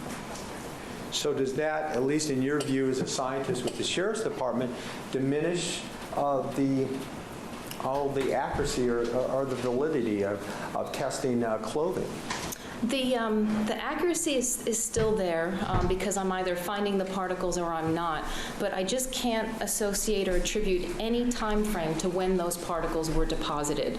So in my opinion, hand samples are always better than clothing. Because with hand samples, as you told us before, there's some time period that you can try to identify with the sample. Is that That's right? correct. But as you indicated a moment ago with clothing, and maybe my better word would have been for me to ask you, is there any value to testing clothing?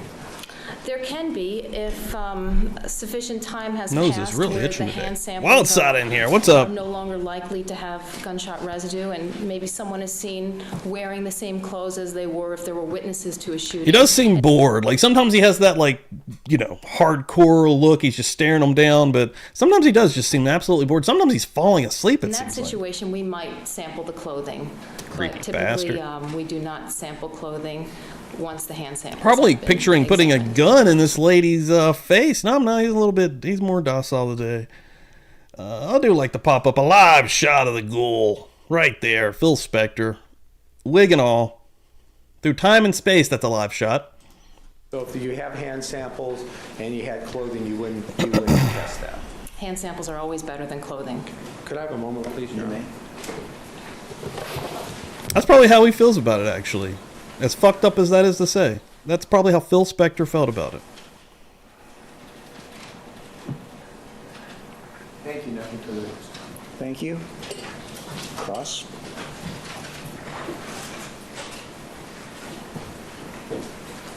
Good afternoon, Ms. Lippis. So my name is Linda Kenny Bodden. We haven't met. I'm Miss Pinto. Bodden actually. returns. Okay. Nice to meet you. You too. Thank you.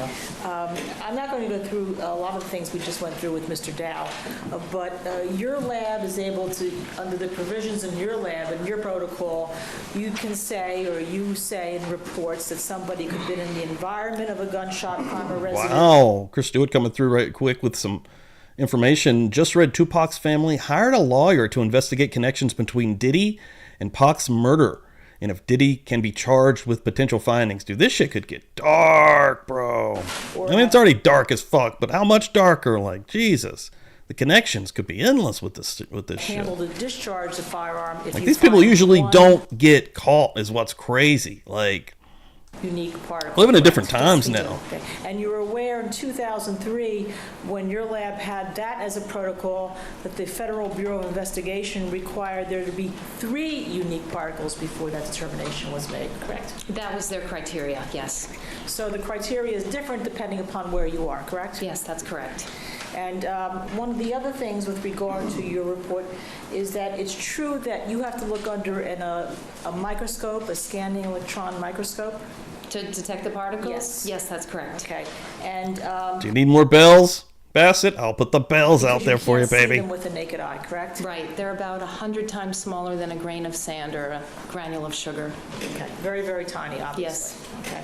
And you look not only for what is contained, barium, antimony, and lead contained in one particle, but you actually look at what's called the morphology, correct? The shape of it, correct? Yes, correct. Because sometimes you can have something with barium in it, but it wouldn't have the shape under the microscope of a gunshot residue particle, correct? Right. We're looking for a specific morphology, like you mentioned. It's supposed to look a certain way, and what that way is described as being molten or melted or roundish, and it has to have the right elemental composition. Kind of spherical in Yes. a way. And so not only do you have to have the existence of all 3 of that in this one tiny particle, but you also have to have a shape that goes along with it, correct?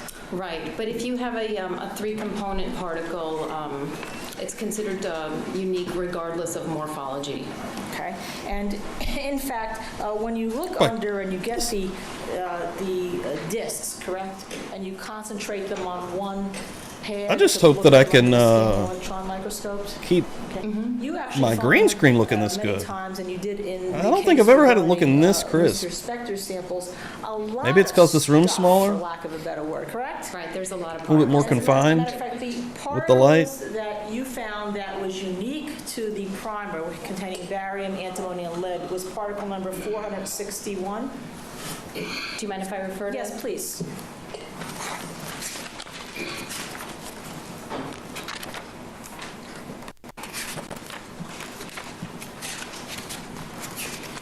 Yes, it was 461. Okay. And the particle that was just consistent, which had what? Lead on it? Lead and antimony? I think it was a lead only, actually. Lead only particle was particle 362? Correct. Okay. And so you actually saw 468 total particles, of which only 2 that you could say were either one was consistent or unique with gunshot residue, correct? Right. There are many more particles detected. There's just a lot of stuff on people's hands, even coin from change in your pockets, things like that. Those will be detected by the instrument, but only a few that are classified as gunshot primer residue. Okay. And in fact, you did detect a lot of coinage, correct? Yes. On the hand, that's from handling coins, like we all know, nickels, dimes, quarters, correct? Yes. And strontium, correct? Yes. And strontium is not in any primer residue that you're aware of, right? It can be, yes, actually. But not, you actually looked at this one, and this one you're looking for lead, barium, and antimony, correct? As the primary ingredients, yes. And 18 and 22 karat gold you found? Gold, I don't know what the carat. Oh, sweet. Hell yeah. Also, Anyhow, it's a you good found plug. gold, right? Yeah. And so, Mr. Dixon asked you about... Putting the Discord in the chat here. It's clear... Folks, if you're not in the Discord, get in the Discord. We have a lot of conversations popping off in there all the time. And we have something in there called Crafts. And holy shit, yeah. Bassett Page has been making this really cool piece right now. It's a murder like she's murdered. Did she say it's done, or are you still working on it? Hold on.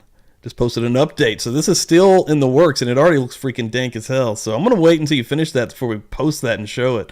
But yeah, click that link, and you can get a look right now. But we have a lot of cool little, they're called text channels. You can go in there, and there's lots of different things. And if anybody ever thinks of anything that you might want in there, I might need to add one for like film. Well, I got TV shows to watch in there, you know. There's recipes, anything like that. Let me know if you want any other discussion pieces, but that's fucking awesome, Bassett. It's looking good. These two particles, okay, one unique that's crazy. Residue, I'm loving it. There's a lot of other stuff that remained on his hands, correct? That's true. And you can't, as a trained scientist operating under your protocol or under ASCLD rules, say or make an inference that somebody washes their hands just because they had one unique particle on their hand, correct? I couldn't say either way. You can't say either way. Now, one of the other things that you testified to is what becomes a business record in your lab, correct? Yes. Lord. And in fact, one of the things that becomes a business record in your lab is the gunshot residue evidence kit form that comes inside. Couldn't even turn the sound off. There is no form inside the kit. Was there a form outside the kit? There's no form at all associated with the kit. How do you know what lab receipt number you have on the kit? Oh, that's an independent, something that's stapled onto the outside of the kit itself. Okay. And if I could just show you something and you tell me what it is, and then I'm going to purchase it. Just have it identified just for us. I think my nose itching is just allergies, guys. Because I don't want them to just take a look at that. Sure, I know what that is. And without discussing the contents of it, what is this? Killing me. That is actually a photocopy of the actual gunshot residue evidence kit itself.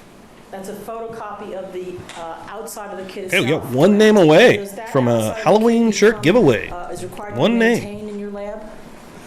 Well, it's sort of like the packaging of it. Do you maintain it in your lab?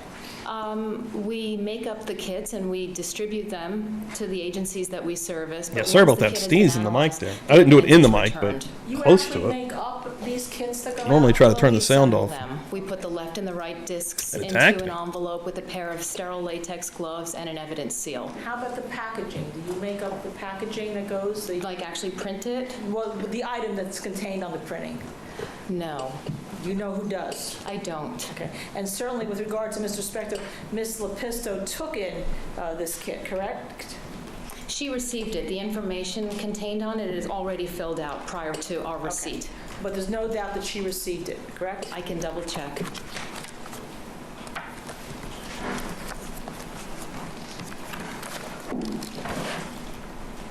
No, there's no doubt. I see her initials and actually her name and her handwriting that it was received taped, sealed, and initialed from evidence control. Okay. And are you required to keep this form as part of your protocol? It's good practice. I'm not sure if it's a requirement. It is in this file, correct? Yes, it is. Okay. Thank you. I have nothing further. Thank you. Redirect. This form, you're referring to what? It's a gunshot residue evidence kit. It's a photocopy of the actual kit that was used in this case. Among the information on there is who collected it, isn't that correct? That's correct. And who collected Bill Spector? There we go. Disney Nerd coming through here, finishing out a wheel. And I will get that going, and I really appreciate that. Hell yeah. And this one is going to be for a Halloween shirt. Okay? You could pick which one. Whoever wins can pick either which one you want. Which, again, those shirts are a limited time deal. It's only going to be here till the end of the month, folks. So, and everyone that's come through this morning buying those shirts. Holy crap. Looks like an individual with the name of Heckers. Heckers? Correct. One other area of question, if you don't mind. Is this a quantitative test or a qualitative test, this GSR examination? It's a qualitative test, meaning that in our laboratory, we don't have any criteria for the number of particles that we need to find in order to call the results. We just report what we find, and it doesn't matter if we find 1 particle or 100 particles. The report is written in the same way. Get shirtless status shirt here. Assume that I had a handgun and I held it because I'm right-handed in this situation. I held my right hand and I fired it, but I had my left hand near it, okay? Okay. And then you later on do all the swabbing and everything, look at underneath your scientific instruments, and you find on my right hand that fired the weapon, say 2 specific particles. And on the left hand that didn't fire the weapon, 10, okay? Okay. Now, you didn't see me fire the weapon, and you don't know which hand I fired the weapon in. From the results of the test, could you tell which hand fired the weapon? No, I cannot. You don't know from looking at the test whether it's the right hand or the left? No, because these particles literally explode out of all of the mechanical openings of a gun and they settle onto nearby surfaces. They're very easily transferred, so I can't say anything about someone's handedness based upon whether the particles came from the left hand or the right hand. They're easily transferred. And to take my hypothetical maybe one step further, I hope it doesn't look too ridiculous, but let's assume that Mr. Jackson and I are out in the desert and I fire a weapon next to him with my right hand and he holds up his left hand like, you idiot, why are you firing this weapon so close to me? And then you swab our hands and you see 2 particles on my right hand that fired the weapon and 10 on his left hand where he held his hand up. Would you be able to tell which one of us fired that weapon from the GSR results? No, at best I could say that you were both in an environment of gunshot primer residue, but I could not identify either one of you as being the shooter. Okay, thank you. Nothing further. Thank you. Recross. Dixon just asked you about some of the information contained on this form, and perhaps we can just have this marked next to on Friday.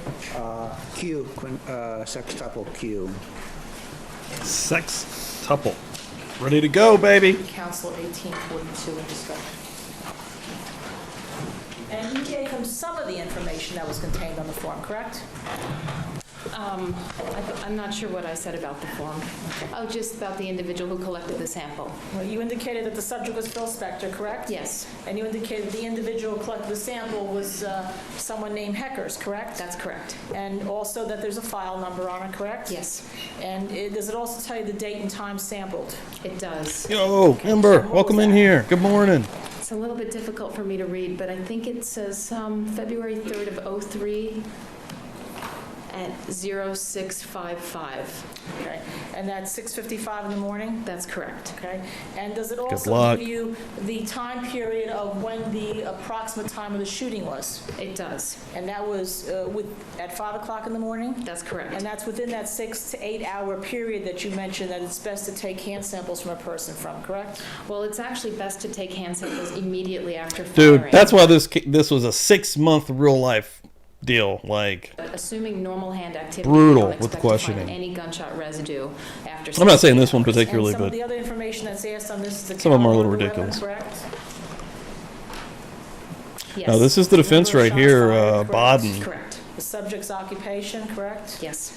Linda Kinney Baden, who is still very active in the true crime world and community. I think she has now a YouTube channel. I think our mod Dizzy works for this lady, which is Subject's wild. hobbies, Yes. the last time they washed their hands, Correct. any debris or blood on subject's hands, correct? Yes. And what does it say for that?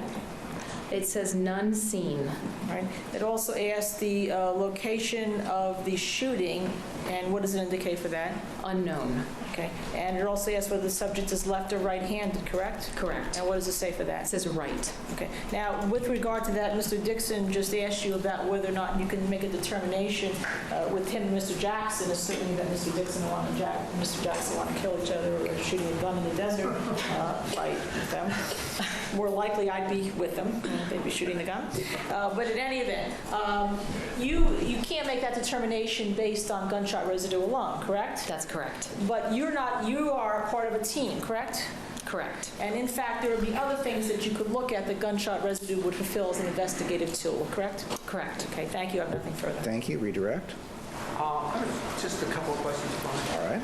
All right. You said you found... Yep, Justice Serve TV. There we go. Yeah, nice little plug there. That's fucking cool too, man. I mean, I haven't actually watched any of them. I can't lie to you, but On his hands like gold. it's cool as hell. That I love the fact that these type of folks are getting into this realm, and I mean into the YouTube sphere of it, into the social media sphere of it, because that's the future. There's lots I of know. I different think she works for Law and classifications Crime of as well, articles but that you are look at Vinny from Court through TV, this all over automated YouTube now. search, things such as Huge numbers. coinage and the flint from cigarette lighters, all sorts of things. I think in an earlier answer you said that you, maybe to Ms. Kenny Bogdan, you couldn't tell whether or not from this test somebody washed their hands or didn't wash their Yeah, I'll plug that Discord too. Or The Seeking Justice Discord is unbelievable if you're into true crime. Fire the gun, wash their hands. It is a deep with information and crazy shit. Here you go. That is Dizzy and I think Tracy K's Discord. Stuck their hands in their pocket for 4 hours, played with their lighter or handled gold. You just couldn't tell in what order. That's correct. So, Right. I can say from experience that I've washed my hands, then sampled my hands, and I've never not seen any particles detected. There's always something there. thank you. Thank you. Recross. But maybe not 468 particles, correct?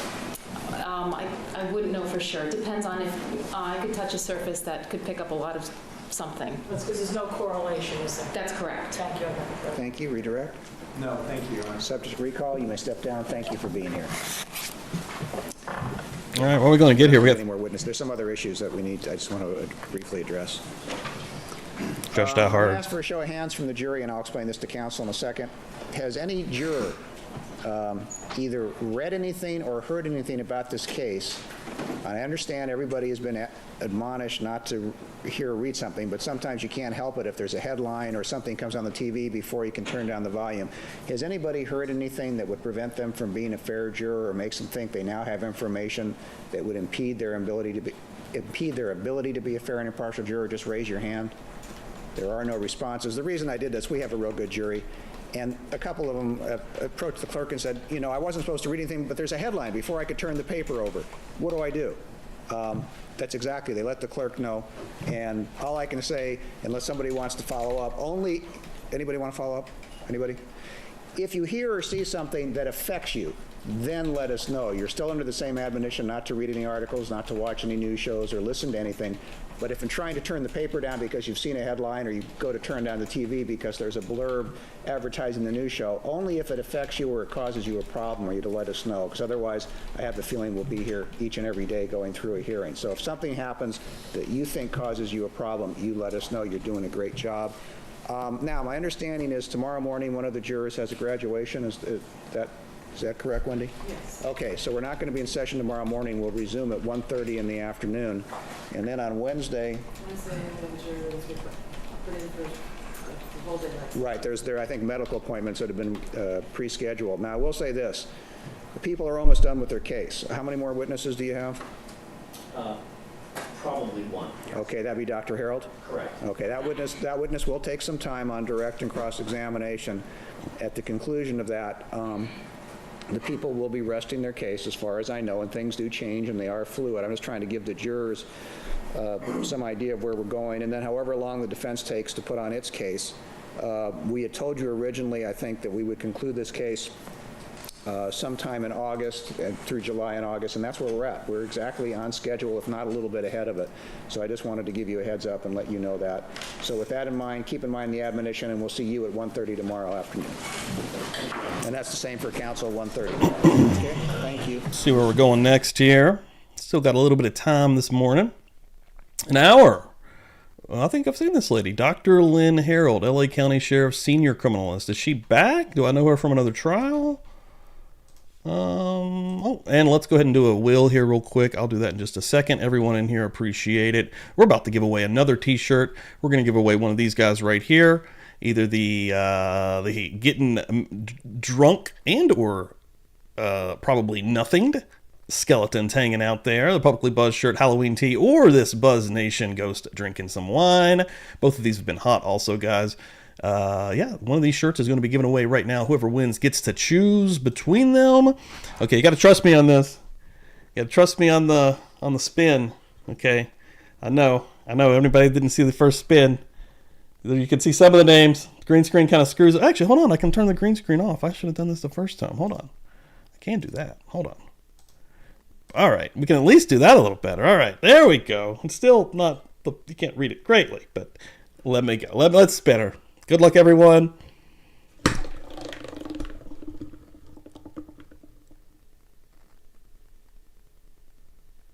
think it's Jesse Charles. Jesse Charles, who became a member here today. I think they've been a member in the past. Jesse Charles, congratulations. You can choose. You can pick between one of the Halloween shirts here, baby. Hell yeah. Hell yeah. So yeah, get in there. Either one you want. This one right here, which is fucking cool. That's just a regular shirt, right? That's why the best true crime merch out there today is Publicly Buzzed merch, because you could wear that anywhere you go. It doesn't even matter. Look at this badass one. Whichever one, Jesse Charles, you want to choose, get at me. PubliclyBuzzed@gmail.com, or if you follow me on X, get in my messages. Let me know. I'll get that to you. Hell yeah, let's keep rolling here again. Let me get this doctor's name up on the screen, and we got at least another hour in this, folks. Thanks, everyone, for being here this morning. Let's go. Buzz Nation representing out here. We don't mess around. Not sure if you know that or not.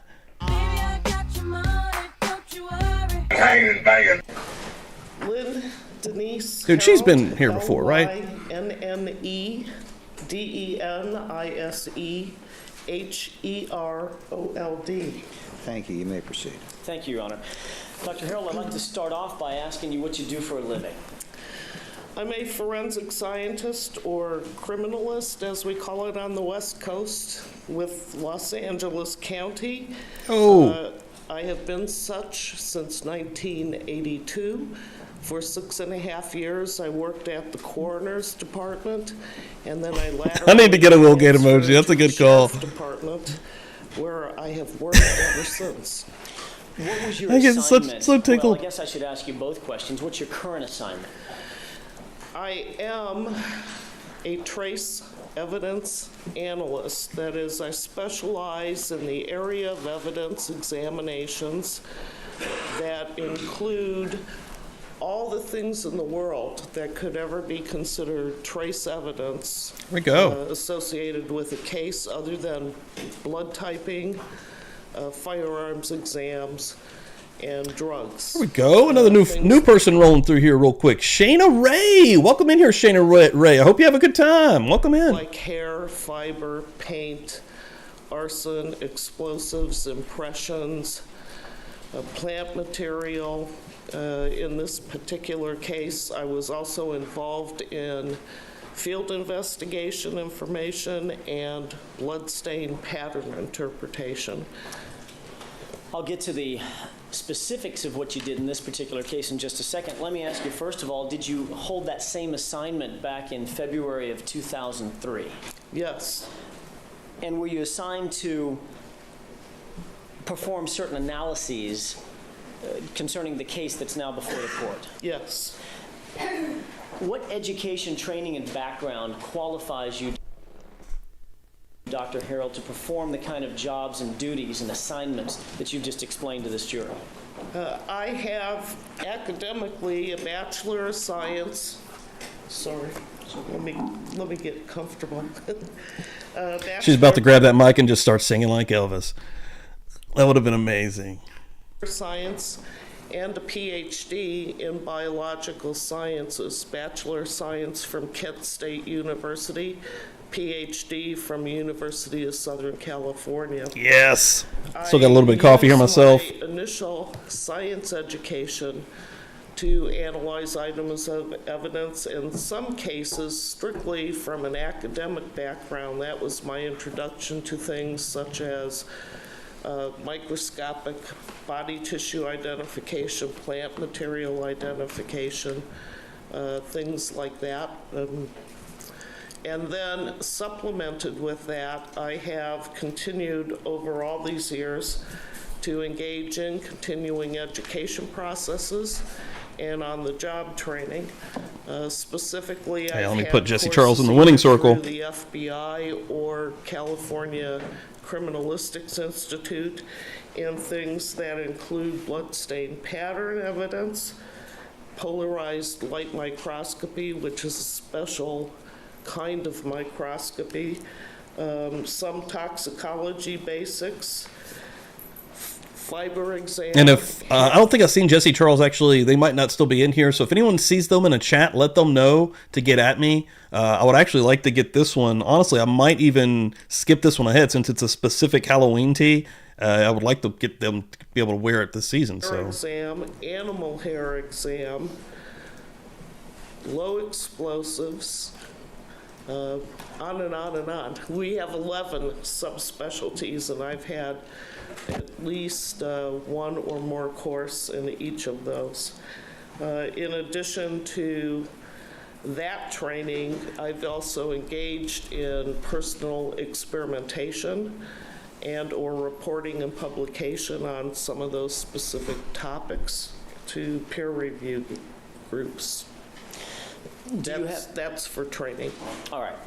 So I take it from that you have a certain experience and expertise in the areas of, and I'm using very broad terms and broad phrases here, but the areas of microscopic analysis, chemical analysis, histology, toxicology, bloodstained pattern analysis, and the like. Yes. And do all of those disciplines kind of work together in your analysis of any one particular case, whether it's to analyze evidence after a suspected arson or a burning, or whether it's to analyze evidence after a suspected homicide or some other thing, or analyze evidence after a suspected drowning or something like that? Do all of your disciplines interplay with one another when you engage in your particular duties and assignments? Yes, we are kind of the Jacks and Jills of all trades, and we look at cases for what is called the trace associative evidence. We're asking the questions initially, what is the item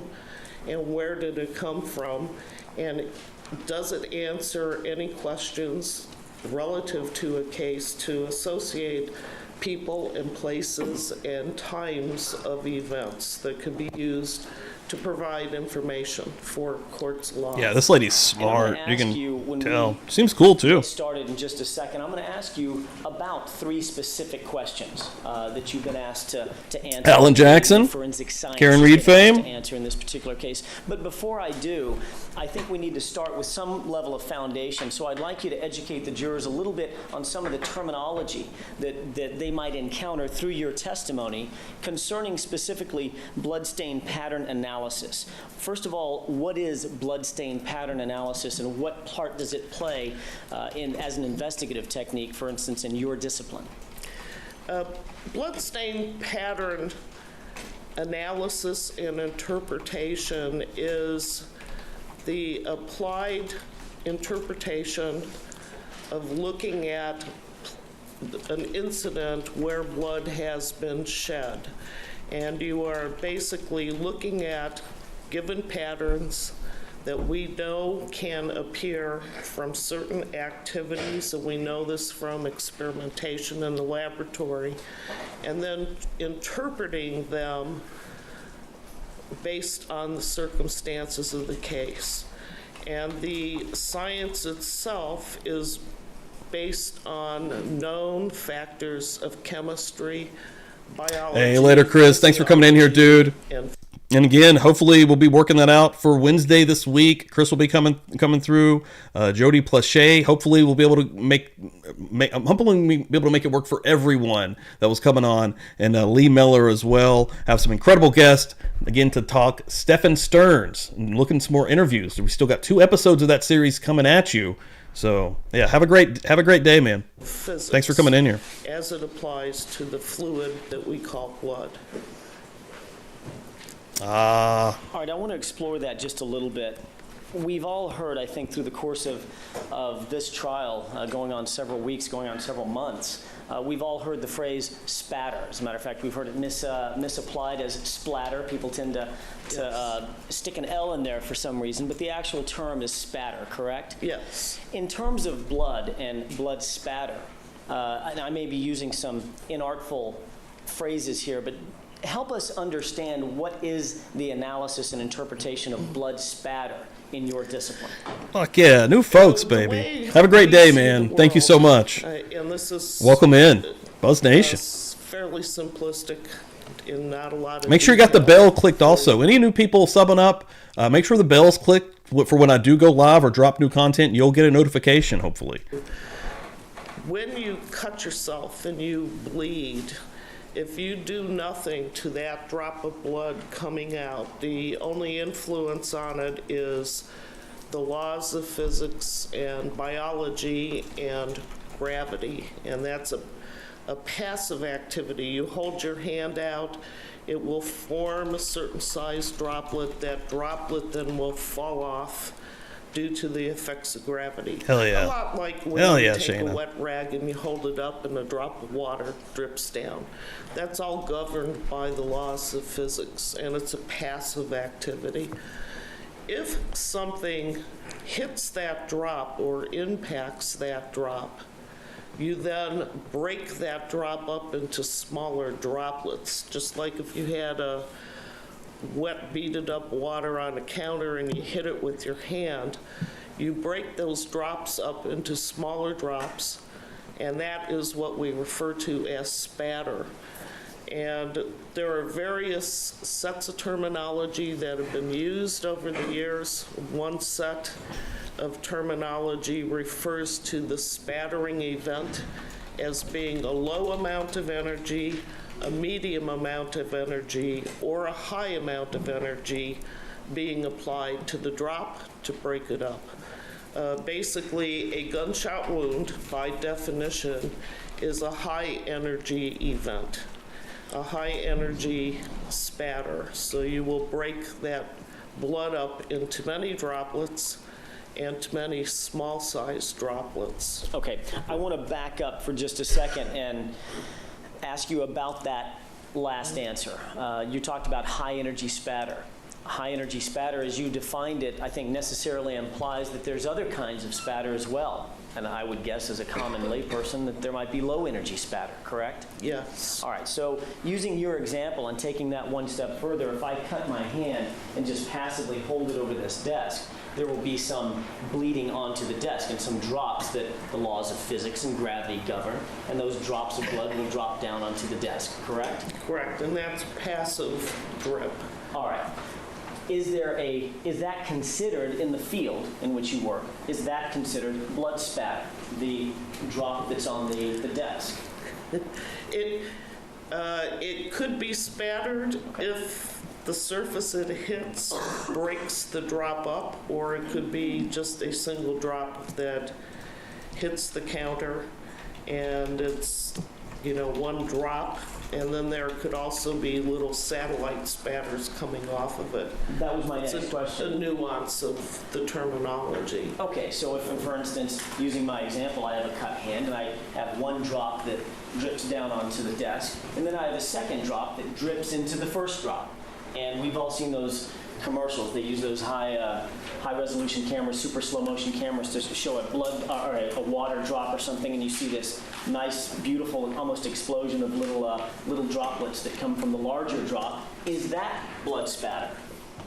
That is actually a secondary spattering event when blood drips into blood. Just like water dripping into water, you do have small droplets being broken off, and they will radiate in a particular pattern around the original drop. Okay. You've told us a little bit about blood spatter. We're starting to get a little bit more familiar with that terminology. Let me ask you some specific questions about the laws of physics that you earlier touched upon. How is it that the laws of physics and the laws of the world around us, the laws of gravity, the laws of friction, et cetera, how do those laws play into how blood reacts? And I want to specifically define your, confine your answers to blood in this particular question. How does the world around us define how that blood acts and reacts? Well, with respect to spatter, there's a couple of quick examples I can give you. When blood is spattered or blood hits a surface, the bottom part of that drop encounters friction from that surface, and the top part of the drop keeps moving, much like a wave cresting on a beach. The result of that, when you see it at a scene or a good visual for it later, is you have a drop that has a particular shape and a particular direction that we can actually look at in some instances and measure the length and the width of the drop, and with a mathematical calculation tell what angle that drop impacted the surface.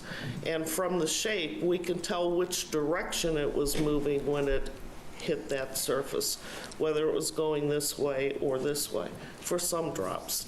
Yeah, this lady's cool. Scene. I remembered liking her last time, too. There's also another set of principles that governs how these things move, and that is the forces that keep the drop together while it's flying through the air versus the forces of wind or air resistance that are slowing it down at the same time that gravity is acting upon it. So in general, if you have small drops, they don't go as far as larger drops. Larger drops have greater density to them, and makes sense. The effects of the air resistance will allow them to fly farther in general than a drop that is smaller. All right. Coucher. To a layperson's example. Congrats on winning some stickers this morning. To make sure I can keep up with what you're saying. Say, for instance, I have a baseball. Won some Youter Church stickers. In your hand, correct? Yeah, yes. It may have been a little while, but everybody knows what a baseball feels like. It's relatively small. It'll fit the palm of your hand, and it's got some mass to it, correct? Yes. It's got some weight to it, right? Yes. So, assuming that I'm the pitcher, I might be able to throw that baseball a certain distance, and that distance is going to be dictated not only by the force that I exert on the ball, but of the mass of that ball itself as it travels through the air, correct? Yes. Now, what if I take a wad of paper,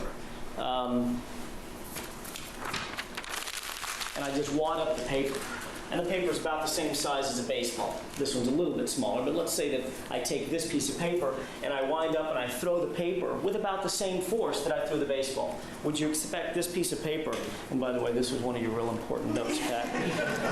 Sorry about that. Would you expect that piece of paper to travel the same distance as that baseball? It's not going to go as far. Does that have any relationship, that example that I just used, that fourth grade example, does that have any relationship to what you're talking about as far as larger blood drops having more mass, traveling further, or the ability to travel further than, for instance, small blood drops? It's an equivalent analogy for the purposes of understanding what's happening. Okay. It brings to mind my husband, who throws baseballs routinely. First time he was ever in snow, made a snowball and whipped it out there thinking he was going to hit me with it, and the snowball did not go anywhere near as far as that baseball went, and he was just dumbfounded with, why didn't that go where it was supposed to go? And of course you walked back into the cabin and locked him out of the house, right? Yeah. All right. Good for you. Taking that same kind of, on that same note, you're talking about large drops and small drops. I want to use another example, if I could. You said that high energy tends to create smaller droplets, correct? Yes. All right, so if there's a small... Yeah, Cammy, since you've been gone, someone coined, well, we coined the phrase, but somebody in chat, Meowder Church, and it was so fucking good. It's now merch. I've got stickers. Like, it was perfect. We have a kitty priest. Puddle of blood, and this is just for an example. There's a small puddle of blood on this table, and I might hit that blood with a certain amount of force. You would expect that certain sized droplets would emanate from that spattering event, correct? Yes, the preponderance of those drops would be, in general, larger than when you compare it to something that is hit with higher force that we call medium or the highest force. And I say preponderance of drops because certainly in low or medium energy events, you will get some small drops, but the majority of them will be in a certain size range, which is larger drops the lower the energy. All right, fine, and that seems to make some visual sense. Now, for instance, take that same pool of blood, and instead of hitting it with some force with my hand, now I take a 2x4, and I really smack it pretty good, and hit that same pool of blood. The drops that emanate from that are going to be smaller than the ones from my first example, correct? In general, yes. All right. Yes. And of course, there might be some larger drops in there as well, but at least the higher energy is going to create the smaller drops. Is that right? Correct. Now, I take a sponge. And by the way, well, let me go back to that example that I was about to ask you about. Now I take a sponge, and I take a gun, and I fire a bullet into the sponge. Are we talking about medium energy or high energy now? High energy event. All right, and high velocity blood spatter, correct? Correct. Now, I probably could not even exert that type of energy and force necessary to create that type of back spatter with my hand, could I?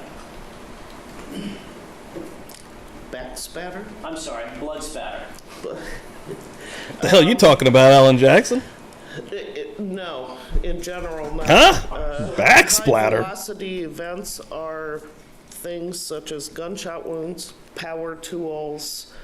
In the laboratory, you can mimic some of these things with high tension spring traps, things that are high energy that you don't replicate with hand movement. Hand movement generally are things like beatings, and that's generally considered medium impact. And so an energy source like a gun, like a gunshot, or a bullet traveling through a sponge at however many feet per second, that will create a level of energy that will create even I got jokes I'm holding back right now. Spatter, correct? Yes. And what size blood spatter might I feel you like Dan on Feral Friday. from something with as high an energy as a gunshot? Bearing in mind there can be overlap in the sizes. In general, with the high energy event, your preponderance of blood stains are in the millimeter size to submillimeter size, often referred to as a misting pattern. If you think about using a spritz bottle to spray your Windex, like an aerosol, you can get drops that are as small as aerosol or smaller. All right. So the size of blood spatter is dependent upon the energy that's exerted onto it, correct? Yes, in part. And the laws of physics that dictate the angle, the direction, and most I wish my importantly, brain the worked the way distance this lady's that blood brain spatter works. can travel. Well, I guess I should It just rephrase doesn't. that. Like, I'm just not The that angle, smart. Not this level of smart. Direction and the distance that blood It's spatter incredible. will travel is dictated by the laws of physics, correct? Yes. So a 1 millimeter size or sub-millimeter size blood spatter, a single blood spatter, according to the laws of physics, will travel about how far? In the case of bloodstain pattern interpretation, yes, generally about 3 feet is a maximum, 3 to 4 feet is a maximum for the really. In the literature, you will find 2 to 3 feet 4 feet is the highest. That is, in theory, possible based on calculation of things like Stokes' law, what the actual resistance is, air resistance. All right. And that's dictated again by, as that tiny little, and let's use an example of a sub-millimeter particle of blood. As that sub-millimeter particle of blood travels through the air, Stokes' law dictates that it's encountering a level of friction as it travels through the viscous nature of the air, right? We don't think about air having a lot of viscosity, but in fact, from a physics perspective, it does it not? Yes. All right, it's so encountering air resistance. All right, and so that spatter, no matter how much the energy is that's acting upon that spatter, according to the literature and the laws of physics, cannot travel more than about 2 to 3 feet. Is that correct? Correct. All right, and you said that you have seen some literature indicating that theoretically it could travel as far as 4 feet, but the scientific community at large does it tend to agree that sub-millimeter sized blood spatter will travel 2 to 3 feet? It's the scientific literature and people in this general field of expertise will say 2 to 3 feet. Part of that is based on actual laboratory experimentation, but also empirical observation of crime scenes. One of the things that's very difficult in this field is obviously we cannot line up people and shoot them to see what happens. So in part, we are looking at crime scenes, looking at what happens, and then devising experiments in the laboratory that will mimic as best we can what is happening at a crime scene. So for example, you could take a styrofoam head, you can put Yo, Jessica, what's up? Fill it with Good morning. Almost afternoon now. It's still morning in Texas, though. Still morning here, too. So. Same structure, form, and function as a human head. So it's a combination of laboratory experimentation with at-scene observations. And according to that, So the one thing about this statement, though, nobody would ever get banned for anything like that. But there's so many different types of gravy is really the thing. You have like the turkey, like the gravy you would get when you're like on Thanksgiving or the holiday. But that is nothing like the breakfast gravy that I'm describing here. And there's different kinds, like the grease, more brown sausage gravy style that comes out. That's not my cup of tea, which I would eat it. Like, it's not the worst, but I like the white gravy, the white sausage gravy that can be made. And I don't think that that's made with the grease. I think that that's made more with the milk and the flour. So I would just say maybe expand out a little bit and make sure you're tasting all the gravies before you just condemn one gravy. Assuming from that testimony that you're saying that there is a general agreement in the scientific community about how there's a lot of different gravies. Millimeter sized blood particles travel through the air and the maximum distance they can go. Yes. So if there is in fact millimeter or sub-millimeter sized particles on an item, that item will be said to have, given some other factors as well, will be said to have been within 2 to 3 feet of the blood spattering event, correct? Yes, if the circumstances at the scene support that conclusion. All right. Okay, thank you for that that brief lesson on blood spatter. I think it's going to become very, very helpful. So many different gravies. I didn't even go into all the gravies. There's more gravies. There's so many different gravies. I'm going to make a gravy stream. We're going deep into the gravies. I may have slipped and said it a second ago. Is there a difference between something called forward spatter Every time. and something called back spatter insofar as gunshots and gunshot wound analysis is concerned? Yes. Could you describe that for the jurors before we move on? And it's not just due to gunshot wounds, but in all these blood spattering events. Okay. There is what is called forward blood spatter, and that is blood that moves in the direction of force, the major direction of force. Yes. There is blood that will move backwards from the direction toward the direction of force, and that is referred to as. I mean, I'm just saying. You didn't know my love for gravy, baby. White gravy's mine. Oh, but there's so many different kinds of gravy. all the gravy.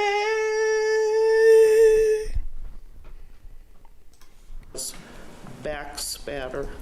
In the case of gunshot wounds, back spatter can occur. It does not always occur, and if it occurs, it is not always visible. But you will often see it in things like gunshots to the head, typically on the outside of Gravy the head, party.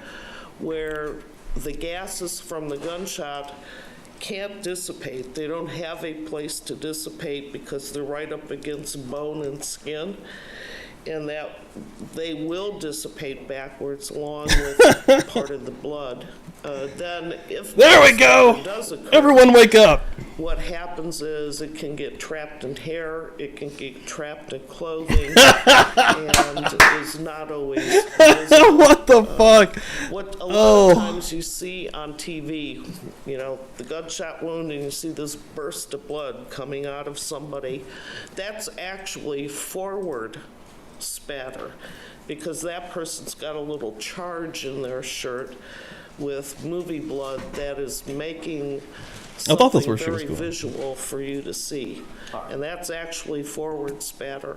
Back spatter, if it occurs, typically is very minor in quantity compared to forward spatter.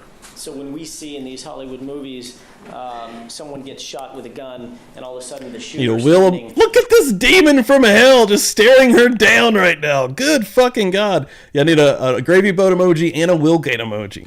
Good Lord, the perfect pause. Phil, dial it down a notch, bud. Good Lord. The goal is just spilling out of your face. Jesus 12 Christ. feet away is sprayed with blood. Quentin Tarantino didn't necessarily get that physically correct, right? Correct. All right. As a matter of fact, from what you're saying, there are many, many occasions in which there is no back spatter phenomenon from a gunshot wound, correct? At least none that we see at the scene. All right. Yes. And oftentimes, He's like, I'm innocent. if there is back spatter, that back What spatter the is hell, far bro? less in volume, far smaller in volume than the forward spatter, if there is in fact forward spatter as well, correct? Yes. Okay. Given that, We'll make some gravy live one morning. It's going to happen. I keep talking about cooking on here. It's going to I'm happen. direct your attention to something else. I told you that there were going to be 3 general areas that I want you to address, if you could, and I'm going to ask you whether or not the forensic science can address these 3 areas in general. Over the next little while, over the next maybe couple of hours, maybe even couple of days, I'm going to ask you questions directed to... Sorry. I missed something. I think she was somewhat when you said a couple of days. Rolling your eyes. Keep in mind, we have a dark day in the middle of this, okay? So I'm not suggesting you'll be here days on end. I would. I think I heard the Yeah. jury loan. Yeah, after the trial, we've seen that's hilarious that Judge Dowhard would even say that because, yeah, they're making a joke like, oh, you won't be here all day. It could be many days. It could be God knows how long, actually. For Dr. Pena was up on this stand for a literal month of murder charges. The questions that I want to ask you, Dr. Harold, are directed toward whether or not the forensic science he's can awesome. answer, in your expert opinion, 3 basic questions. Concerning the shooting event on February 3rd, 2003, and the shooting of Lana Clarkson, I'm going to ask you if the forensic science can answer 3 basic questions. Where was Lana? Where was the gun and what was its orientation? And where was the white jacket? As I go through that, I'm going to break my White questions down sausage into gravy. several different categories in your analysis of different types of Swimming in gravy, white sausage gravy. evidence through the case over the last I'm not a good singer, well, but over the I'll give her a shot. the months ensuing the shooting event. And first I want to start with your examination of various photos from the crime scene. I guess I should ask you at the outset, were you at the scene on February 3rd, 2003, or February 4th, 2003? No, I was not.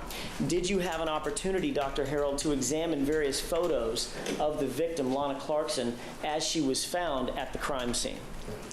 Yes. In this case, I should say that when I started out with this case, we were still at the phase of what are the items that were collected and what are their relevance to and those buttery anything biscuits. to do with the case. And then it became a reconstructive issue, an issue of what happened here. Can we tell anything about the relationship between the people and the places and the sequence of events? And in doing that kind of an examination, even though I was not at the scene, you certainly will look, and I did look at, to the best of my knowledge, every available photograph taken by every agency on the case.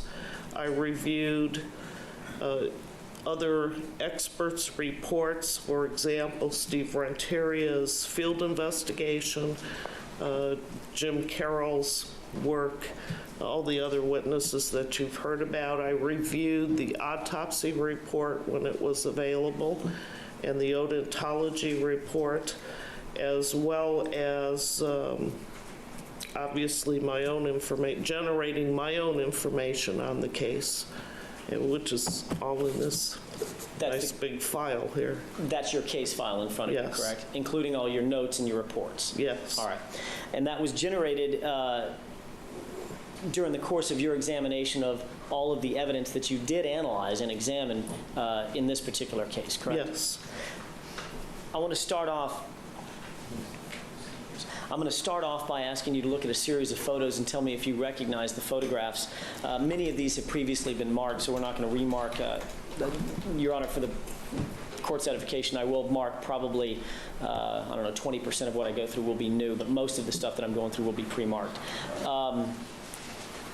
Take a look at what's been marked as People's 29 for identification. There's a series of 5 photographs on the screen in front of you. Tell me if you recognize, and I know you didn't see the photographs in this form. You actually were looking at the photographs themselves, correct? Yes. All right, not a display of the photographs like is presented here. Is that right? Correct. All right. Did you examine the photographs A through F in this particular case? A through E? I'm sorry, I said. That does look absolutely perfect right there. I'm going to go ahead and show this. This is the way it should look, folks. That's the way she should look, right there. The perfect white sausage, gravy, and biscuits. And you can tell the biscuits are even a little bit, like they... See, the perfect way to do it is the outside, you want it to have like the crust, like the crunch even. Like that's not the right word, because you don't want it to be crunchy whatsoever, but the middle of those biscuits need to be fluffy. But these look amazing, and we do not have this place, sadly. But my favorite chain, or just any place that you could have it, is probably definitely Hardee's. Bob Evans has decent ones as well. You can get the correct type of gravy, but man, if you can make it and get someone that knows what they're doing, that's the way for sure. Homemade from scratch. Yes, A through E, my mistake. What was the reason that you needed to look at certain photographs of Lana Clarkson as she was in the foyer, as she was found? Well, I needed to look at everything for evaluation of what was where, how was the scene first observed by people, what was the condition of the deceased person, what was the... I get it. My buddy John from Appalachia, that's been doing some of those videos with me. He's a food texture person also, and like he doesn't like sticky foods. And Charlotte's saying not a wet food lover. You see, I would not even put those words together for biscuits and gravy, but I also totally can see what you're saying. The position of possible evidence items collected that I was looking at. Yes. Did they add information, or did it turn out to be something that was ultimately not important in the case? And I was also evaluating what appeared to be blood in all the pictures, where it was, what position it was in, what shape it was, and forming an opinion about what kinds of patterns we were seeing. On that note, did you look at these photographs with an eye toward, and I'm sure you looked at many of these photographs several different times, looking at different portions of the photographs with an eye toward determining different things. But I'm going to narrow our discussion right now to Lana Clarkson's head and face.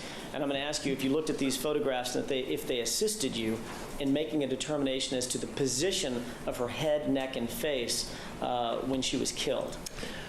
These, along with some other photographs, indicated to me that this was the first position she was seen in once law enforcement had entered and had begun the photographing process. And at this time, her head is lolled to her left, but it was originally lolled to the right at some time when she was bleeding, and her head has been in fact moved from right to left at least once. Could you tell that forensically?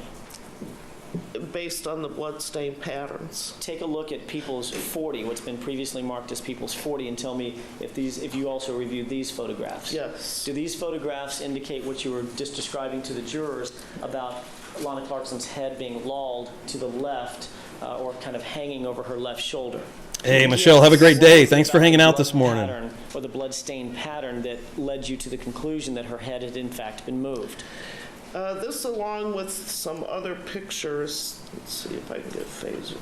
What you see coming down the left side of her collarbone area is referred to as flow.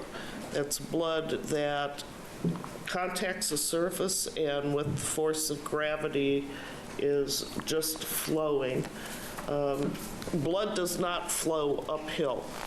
Blood also doesn't fly around corners. And there appears to be on her face, perhaps it'll show better in another picture, and down the side of her neck, what is referred to as smeared blood. Yes. Blood that's been wiped or moved. Glad I got back on here before that happened. And there's yeah, 4 days. Blood flowing on top of the blood smear. And how could you tell that? I might take Friday off. By looking at all the photographs. In other words, it was obvious to you that there was a certain smearing event that took place, and then blood continued to flow from Ms. Clarkson's either mouth or nose over the top of that smeared blood. Is that correct? Yes. Take a look at what's been marked, and I'm going to go through a series of photographs, and Dr. Harold, I'm going to ask you, I'm going to try to provide you and the jurors with as much photographic evidence as you need to explain to them what you were doing, but if there's a particular picture you'd like me to highlight or like Sudi to highlight, please let me know, and we will do so. Take a look at the what's been marked as People 61, and tell me if you also reviewed these two photographs in making your determinations about the position of her head. Yes, I actually reviewed some that are closer up, but what you could see in those from this perspective is have a fill change down there. Up on the shoulder, the right shoulder of her jacket, toward the back, there's actually blood flow that is soaked into the chair down. Thursday, I think. So I think it's the for 10th. It's Thursday. bleed But I'm celebrating Friday night her head had to have on been here for in Feral that Friday. position. Blood is not going to go up and over onto the right side. I'd like to mark as People's next in order, Your Honor. I don't know what the next in order is, and I apologize. Say it again. 129 is the next, I'm sorry. Thank you. It's my fault, Your Honor. People's 129 is an additional photograph. It appears to be a close-up photograph of Ms. Clarkson from the left side. Does this photograph help you? Yes. Okay, show us what you were talking about. Here you can see the smeared blood all the way up into her hair. And here you see flow. Now this flow is coming from the left side and down where it should come down due to gravity on the left side. But on the right side, there is actually flow coming down not only the front of her jacket, but to the back of her jacket, and you can see it's soaking into the upholstery. And what did that tell you? That her head at one time was on the right side while she was there bleeding for some period of time, and it had been moved at least once to the right, and that there was some activity that caused the blood on her face to become smeared. Smeared blood is a transfer that has to have some kind of activity to cause it. It just doesn't come out. Happy birthday, Heather. Hell yeah. Go back to, Sudie, would you go back to People's 29, please, the first one? I'm going to ask you to take a look once again at People's 29, where we Nice. started from, photograph E.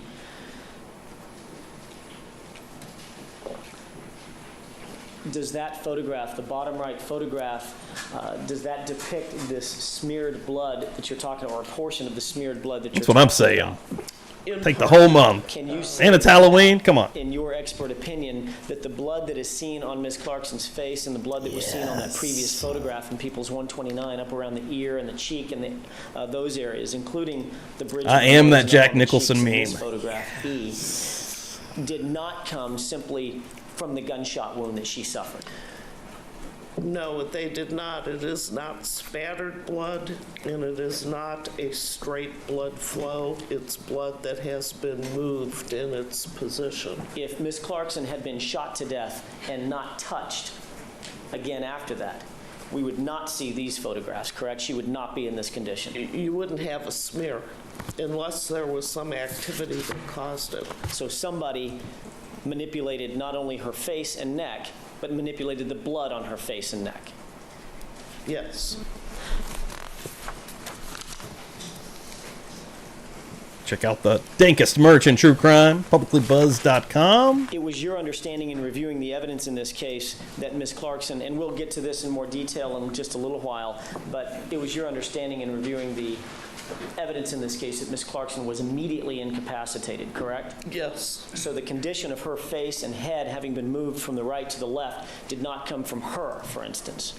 Correct. She would not have been able to, after having been shot, strained and moved her head to the left, correct? Correct. She would not have been able to, after she was shot, reach up to her face and wipe her face, correct? Correct. Bloodstain pattern-wise, the previous statements by the coroner and the neurobiologist and the coroner's report are supported by the bloodstain patterns, in that there is no evidence of any movement by her after she began bleeding. For example, there's no blood trail. She didn't get up and walk around. And we'll get to that in just a second, but narrowing our discussion to her face and neck, the condition that her face and head and neck was in was certainly the result of someone else manipulating her, correct? The smearing, yes. And this was after she was shot to death. Well, in this case, you have a bloodletting event, which is a gunshot wound to the mouth. So, and in part, all the DNA typing that was done to establish, independent of what anybody told us, that in fact there was one active bleeder. All the blood comes back to Lana Clarkson that was tested. So it's not as if you had more than one person bleeding there. All right. So it was her blood on her face, and that had been smeared by another person. Did you That's also awesome. review, during the course of your examination, something that has been described as a Curity diaper, a Yes. white rag? Yes. All right, take a look at I'm sorry, I believe it's 83, People's 83 previously marked. Yes, it is. Did you review these particular photos to orient yourself to the bathroom that was adjacent to the foyer area? Yes. Specifically taking a look at photograph C in People's 83 and photograph E in People's 83. Do you recognize what's depicted in those photos? Yes, I do. What is that? It is, in fact, a Curity brand. It does have the brand label on it. What is known as a pre-folded diaper. Those of us that are old enough to remember a time where there were not disposable diapers, these were diapers made out of 100% cotton that are cloth, and you would in fact wash them or hire a diaper service and reuse them. And this was reported to me based on Steve Renteria's field observations.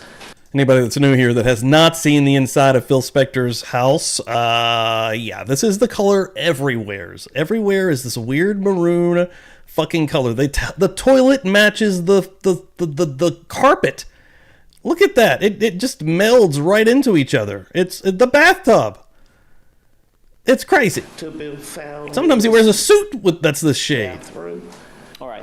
Variously called bloody rag and other things until I looked at it and said it's a diaper. All right. That it was reported to you that the photograph C depicts the station that it was found in. In other words, that's where it was when it was photographed, that's where it was when it was found. The police officers or the law enforcement officials did not place it there, correct? Correct. At least that was based on your understanding, is that right? Yes. All right. That is next to an open toilet, correct? Yes. And you see the toilet depicted in photograph C in People's 83, just to the right. It's a burgundy-colored toilet, and both seats are up, correct? Yes. Or I should say the lid and the seat are up, correct? Yes. And there appears to be, it may be a little bit difficult to see here, but when you reviewed the actual photograph, did it appear that the toilet had water in it? Yes. Take a look at, by the way, did you actually receive in evidence the physical Curity diaper? Yes. And did you examine that forensically? Yes. Take a look at what's been previously marked as People's 111. Oh, whoa! These two photographs. It's all coming together. Yes, those two photographs were actually taken in the photo studio at my direction. They are the diaper as I examined it. That's a yardstick in the foreground of each picture. And on each side of the diaper, one's one side, one's the other side for A and B. Okay, A is, there's no front side, back side, but A is one side of the diaper and B is the diaper inverted and turned over, correct? Yes. All right. And there are a series of red arrows that are placed on that diaper. And what do those red arrows mean? While doing these exams, there are times where I will place red arrows down for possible items to be looked at again or removed or looked at in more detail. Sometimes it is to indicate a particular kind of stain or a direction of a stain. In this case, there were a variety of bloodstain types. The diaper had been reported to have been wet at one time at the scene. Wet with blood or wet with something else? Wet with something else, such as water. All right. And in fact, on the diaper, there are what are called diluted blood stains. That's blood that has some other fluid in it. Me too. Typically water we see at crime scenes, or sometimes cerebral spinal fluid. In an 80 walls All trailer, indications were by which was actually from the reports of 70s. Field investigative people that this was probably water causing the dilution. There are other parts of the diaper, such as in this dark area in the center in A. And I'm going to interrupt you for just a second and help you out just a little bit. Your Honor, if we could mark as People's Next in order an enhanced photograph of that same area that Dr. Harold is talking about. 130. Thank you. I'll place a P130 on the bottom of my copy of it. Go ahead. Is that the same area that you're talking about? Approximately. Tell the jurors what it is that you were specifically looking at and what you were highlighting with those red arrows and green arrows. I believe in this particular area, I was pointing to some undilute blood and some blood that appeared to have begun clotting or was what we call stringy. Dr. Harold, what were the three types of blood that you found on this Curity diaper in total? I'll finish first. Okay. Thank you. Absolutely. How about you slow your roll, Mr. Jackson? I am for right real. Here is an example of some what we call stringy clotted blood. When blood leaves the body, it starts to clot, and after a period of time, it becomes stringy, and this is sitting on the surface of the diaper. We did, with the diaper, as I believe Steve Renteria's previously testified, in this instance, I was placing red arrows. He was placing green arrows for those samples that were DNA typed for the purpose of establishing that on this diaper it appeared that there was only one person's blood. And then down here, for example, is an area where the diaper either wasn't wet completely, the blood is not diluted, it's just what appears to be blood soaked into the fabric. But up above, you can see areas where the diaper was wet, and the blood is a lighter color because it was diluted as it was absorbed onto this wet material. All right, so going back to I guess my last question, and you did sort of answer that in general terms, the three types of blood that you found on this Purity diaper were undiluted blood, diluted blood, and clotted blood, correct? Yes. What significance, if any, did those three types of blood appearing on this diaper have in your estimation? And remember, we're still talking about kind of answering forensically the singular question, where was Lana Clarkson when she was shot? How did this assist you? This didn't actually assist me in where she was when she was shot, but it did assist in telling us something about the activities in the scene. All right. Given that her face had smeared blood, there also on her face was clotting blood, and it appears throughout the scene that basically her face was the only place where there was the beginnings of clotted blood. There is a blood pool under the chair that probably ultimately did to some degree clot, but there is no indication that there is any kind of wiping or swiping of that blood pool. Therefore, her face probably was the source of the clotted blood. Common sense tells you that given she has smears on her face, clotted blood, the diaper has got diluted blood and clotted blood, that those two objects were in contact. All right, so in other words, it's reasonable to take from that evidence that the diaper was used to looking bored now, Phil. Yeah. Wake it up, bud. Let's turn to Ms. Clarkson's slip dress and take a look at what's been previously marked as People's 97. Did you also examine what's previously been referred to as item 88C, or in this photograph, People's 97, Lana Clarkson's slip dress? Yes. When did you first examine this slip dress? You want the date? Give me generally, if you don't have the actual date, the day, about when did you see this? I can look it up for you. It would take me a while to find it in here. In general, I had control of this evidence from about February 14th through June. There's only one of me, and I had to examine all of these items before they could move on to DNA typing or to firearms or to fingerprinting. Okay. So somewhere in that time span, but I saw it first. Steve Renteria worked with me on it. I'd get it photoed, did what I needed to do, it moved to him. Okay. And I can get you an exact date. No, you sort of answered my question. Your analysis predated any other testing or manipulation of this item, correct? Yes. In other words, you got to look at it sort of in its pristine condition. You got to look at it first. You had it studio photographed, and you did your analysis before it went on for DNA typing and testing, correct? Yes. Because during the course, I think we heard from Mr. Renteria that during the course of DNA typing and testing, you may have to cut little portions of material out, correct? Yes, we actually, for almost all the clothing, all the items, work together.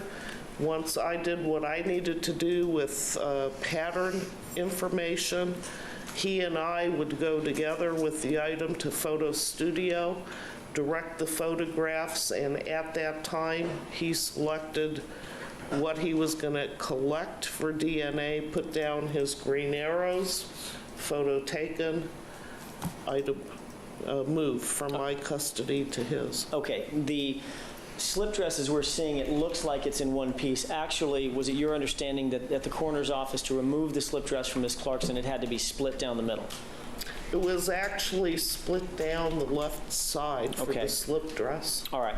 When you got it, were you able to examine it for blood stains that were visible on the front and the right and the left? In other words, the portion of the dress that we're looking at in photograph A on People's 97. Yes, I examined the actual item plus photographs at the scene. Some of the stains are actually visible in the photographs at the scene. Okay. And there's additional photographs that you took called photomicrographs, correct? Yes. What is a photomicrograph? A photomicrograph is a picture taken through the microscope. So it is a replica of what my eye is seeing through the microscope. What did you find insofar as blood stains are concerned on Miss Clarkson's slip dress? And let's take the front of it first. The front of her slip dress, the reason the red arrows are there is it has a variety of spattered blood stains. And in general, for this particular garment, the red arrows are pointing in a direction. For those stains that were directional, that I could tell a direction, and for example, right here, this red arrow is placed here to indicate that there is this blood stain here, and it is moving in this direction. I'm going to see if I can get a little bit larger photograph of that, since you're using that for an example. And it's probably not going to show too well.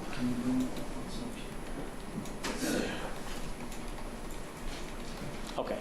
Is that a little bit better? Yeah. Okay. What is it that we're looking at directly beneath that red arrow that's this is most prominent? A blood stain, and it's moving from this direction to this direction, and that's blood movement to target surface. So the direction you're talking about on this photograph is sort of top right to bottom left, yes? Yes. Okay. And what significance... And when you say directional, was every blood stain that you found on well, first of all, was every blood stain marked with a red arrow? A preponderance of them. Okay. Did you also find flow staining on the slip dress? Yes. If you go back to the overall picture. Give us just a quick second. Yes. Okay. There were a variety of blood stains on her slip dress. Up in this area, there was actually saturated blood stain on the fabric, and that is consistent with her in the position in the chair, bleeding down the front of her, and the fabric soaks. Okay, and we'll get to that in more detail in just a second. You also looked at her jacket that was consistent with that as well, correct? Correct. Then below that, there is a series of blood spatters, which is blood that has been impacted. And you can look at the direction and the relative size, and you can see that they form a kind of fan-shaped pattern. And by looking at the size and the direction and doing some calculation, they basically come back to her mouth as an area of origin. All right.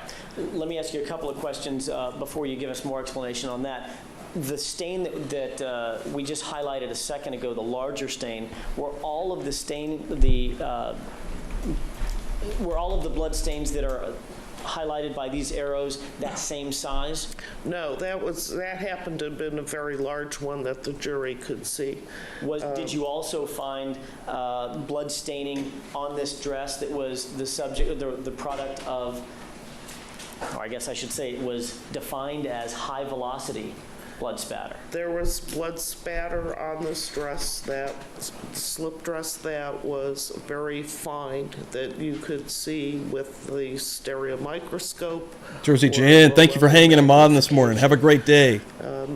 What I was attempting to do with this photograph, actually you can see where the cut was made, was to make enough of an illustration in a photograph to show what I perceived as part of the overall pattern that positioned her in the chair at the time the gun discharged, with her head oriented slightly to the right, by looking at those stains, which in fact were directional, that I could relate back to the bloodletting event or spattering event, which was gunshot wound to the mouth. All right, and once again, so that I want to make sure the jurors are not misled. The arrows that appear on the dress are not indicative of every single stain that you found, correct? Correct. Not every single stain, but almost all of them, and do not indicate the blood pooling in the chest area or the left side. And you indicated that the blood stains, the size, the direction, and the shape, indicated to you that there was some, at least in some of the stains, there was some directionality that you could assign to those particular stains, correct? Yes. And based on that assignment of directionality, you could, along with other evidence that you had, photographs specifically of her in the chair and which way her face was oriented, you could come closer to approximating exactly where her head was when the fatal shot was fired. Is that correct? Yes. Okay, we'll get to that in more detail in just a second. I think there's a few more areas that we need to cover. You mentioned when you were talking about high velocity blood spatter that I think you used the phrase mist-like, correct? Yes. Some of that mist-like spatter was on her dress, is that right? Yes. Would that have been forward spatter, Dr. Harold, or would that have been consistent with back spatter based on what you know about the gunshot wound that was inflicted? In this particular case, it has to be, by definition, back spatter, because the bullet shot was not a through and through her head. So the bullet is moving into her head. That's the forward direction. The forward spatter or forward energy of that gunshot wound is going into her head, did not exit. And what came back is, by definition, back toward the source of the gunshot and is back spatter. All right. Although there is there were a number of arrows on that dress highlighting the back spatter that you saw, the blood spatter that you saw on the dress, by and large, there was not an overwhelming or abundance or copious amount of blood on her dress, correct? No, there was not. As a matter of fact, it was somewhat shocking how little So glad to be back. Thank you. spatter there was on her dress. No, not to me. That's the whole point. to the average schmo who watches Quentin Tarantino films. Actually, you don't expect a lot of blood from back spatter. Typically, is not a huge volume. It's not the guy standing off the corner of the stage that throws the bucket of blood. Right. When you're watching television. So, all right. All right. Yeah. Yes, she does. You know, see, she has seen some shit. While I'm on the dress, I want to ask you one other question about Miss Clarkson and photographs that you may have seen at the scene, and specifically item 85G. Your Honor, People's Next, I'm sorry, this has been previously marked as People's 113. Take a look at this series of photographs, and I want to draw your attention most specifically to the photograph on the right and what's circled in the photograph. Are you aware of a piece of evidence that was recovered from Miss Clarkson's torso, basically on her lap, that's circled to the right in photograph C of People's 113? Yes. Did you receive that actual item that's, for your purposes, it was labeled item 85G into the lab? Did you analyze that microscopically and macroscopically? Yes. And what was your determination as to what that item was? It was what turned out to be dental porcelain from a false crown put on a tooth. Miss Clarkson's front two teeth had porcelain crowns put on them. They're silica-based, not the acrylic. And her two eye teeth had porcelain veneers, which was just a surface structure. And the material Look how that tiny was that is. on the slip dress was the porcelain crown material. And you could tell that from a microscopic examination of this. The microscopic makeup of It's this so material much. left no question in your mind as to what it was. Yes. So much. And you have experience with tooth material and porcelain material in your past, correct? Yes. And it's completely different than natural tooth material. Okay. Yes. So not only could you tell that it came from the mouth area, you could tell that it wasn't natural dentin, but in fact the porcelain crown or veneer that's put on for either cosmetic purposes or otherwise, correct? Yes. All right. Take a look at People's 98, what's been previously marked as People's 98. And I want to shift gears. I told you that we were going to ask you a couple of questions about Lana Clarkson's black jacket that she was wearing. Do you recognize these photographs A and B? Yes. How do you recognize them? They were taken in the photo studio at the lab at my direction. Did you engage in any analysis of, and once again, the jacket appears to be split down the middle and the back, correct? front and the back. That's the condition you got it in. Yes. And See your the blood understanding on was the that was the way front. the coroner's office got it off of Lana Right Clarkson's side? body, correct? Yes. What analysis or examination did you engage in with regard to this particular jacket? I think Clothing, I examined the new will has yet to for begun. blood We got through stain 2 wills this pattern morning. Information, as well as any other trace evidence information. Yeah. New will in will this start with the next particular con case, folks. When it started, and there was an issue about can we tell exactly where the gun was. For example, I was looking at the clothing items to determine if there was any smokeless powder or other kinds of trace evidence that would help tell us where the people and the items were in relation to each other. In this particular case, on the jacket, I noted that there is some Yeah, I don't blood know. That's a spatter good question. on the front of it, along with other body tissue, which does make sense because she was shot in the head and other body tissues were disrupted. And there's also a large amount of flow coming down the right side of the jacket. Was the spatter that you found on the jacket consistent in size, shape, and I'm directionality guessing that's 'cause her with the head spatter you went found that way. on Miss Clarkson's slip To the dress? right. Yes. Okay. Was there also, now, we're looking at this jacket, and we've all seen this jacket several times. The amount of blood on the right side of the jacket, which is left to us, our left, the Yes. far left in picture A, is that blood spatter? The amount that's on What there? we're viewing, Oh. what appears to be going all the way down the lapel, down onto the pocket and down to the hem of the jacket, is that blood spatter or is that something else? A preponderance of it is actually what appears to be blood and other body tissue flow, and it's up here. Blood flow, which is the result of the effect of gravity, has a different appearance than spatter. It has even edges, doesn't have the little droplet shape.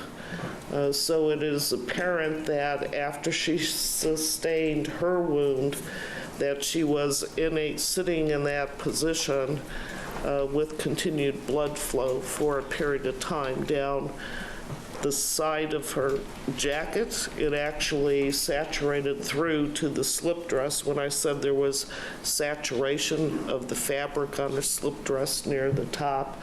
And ultimately, it actually flowed down to the side of the chair and her purse. Now, you indicated that earlier, based on an examination of Lana Clarkson's face and the photographs of her face and head and neck and the blood flow that you saw illustrated in those photographs or depicted in those photographs, that it was your opinion that her face had been turned to the right initially and at some point moved at least once to the left, correct? Yes. Is the blood flow that you see on the jacket on her right side, is that consistent with your analysis of the blood flow that you saw on her face as well as the chair? Yes. All right. And that includes the back side, which does not show very well.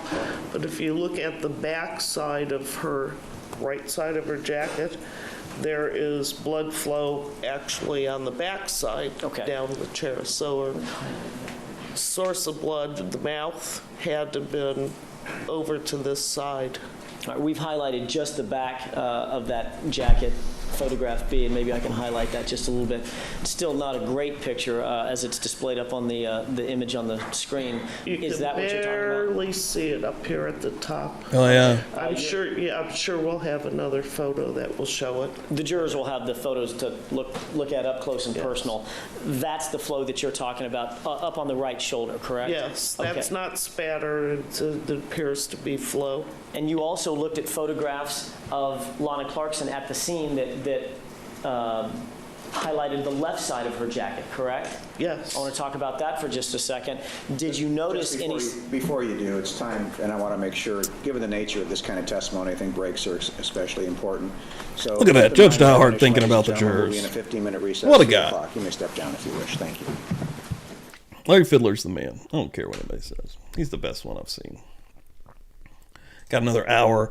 We're going to call it there, folks. We will go into part 2 of Dr. Lynn Harold's testimony Tuesday night at 8 p.m. Eastern Time. Thank you all so much for coming through here tonight. I appreciate it. What an incredible morning. What an incredible day. Everyone coming through. A bunch of new folks in the chat. A bunch of new members. One thing that I would say right now, for everyone currently, there's a cool new video that I just dropped yesterday. This was a Patreon exclusive that turned into a members only, and then eventually I dropped this to the public. This is me and my buddy John. We're going to check out the Itman Company store deep in the mountains of West Virginia. It's perfect for the Halloween vibe. It's a little bit creepy. Give that a check. Link just now dropped in the chat. Yeah, thanks everyone for coming through this morning. The next time you will see me, if everything goes according to plan, I do need to get with Bob just to make sure everything's good, because we were supposed to do it on Thursday night. The Sarah Boone stream, we're going to be doing that hopefully tomorrow night right here on Publicly Buzzed. I'm going to have Bob come over. We're going to talk about this shit that's coming up. Selecting jury tomorrow for Sarah Boone. The trial, I don't think it's going to be long at all. We're going to see how long this drags on. It's going to be interesting. So, yeah, I need to get brushed up a little bit on that before that happens. And then this week also, of course, Tuesday. We're going to have a lot of streams this week. Tuesday, maybe every day this week, actually. Tuesday is going to be Murder Church again. Wednesday should be the special Stephen Stearns interview reviews that we're doing currently with Chris Dewitt, Lee Meller, Jody Plauché.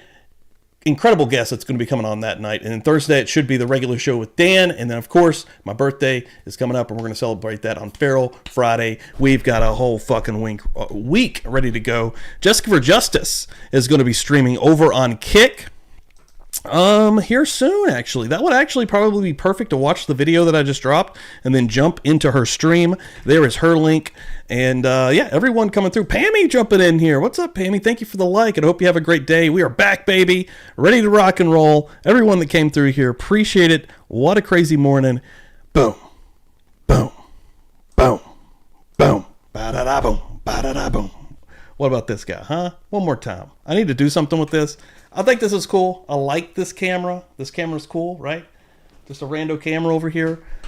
But I do need to get a camera. I need to just maybe buy another camera and get an exclusive camera for the wheel.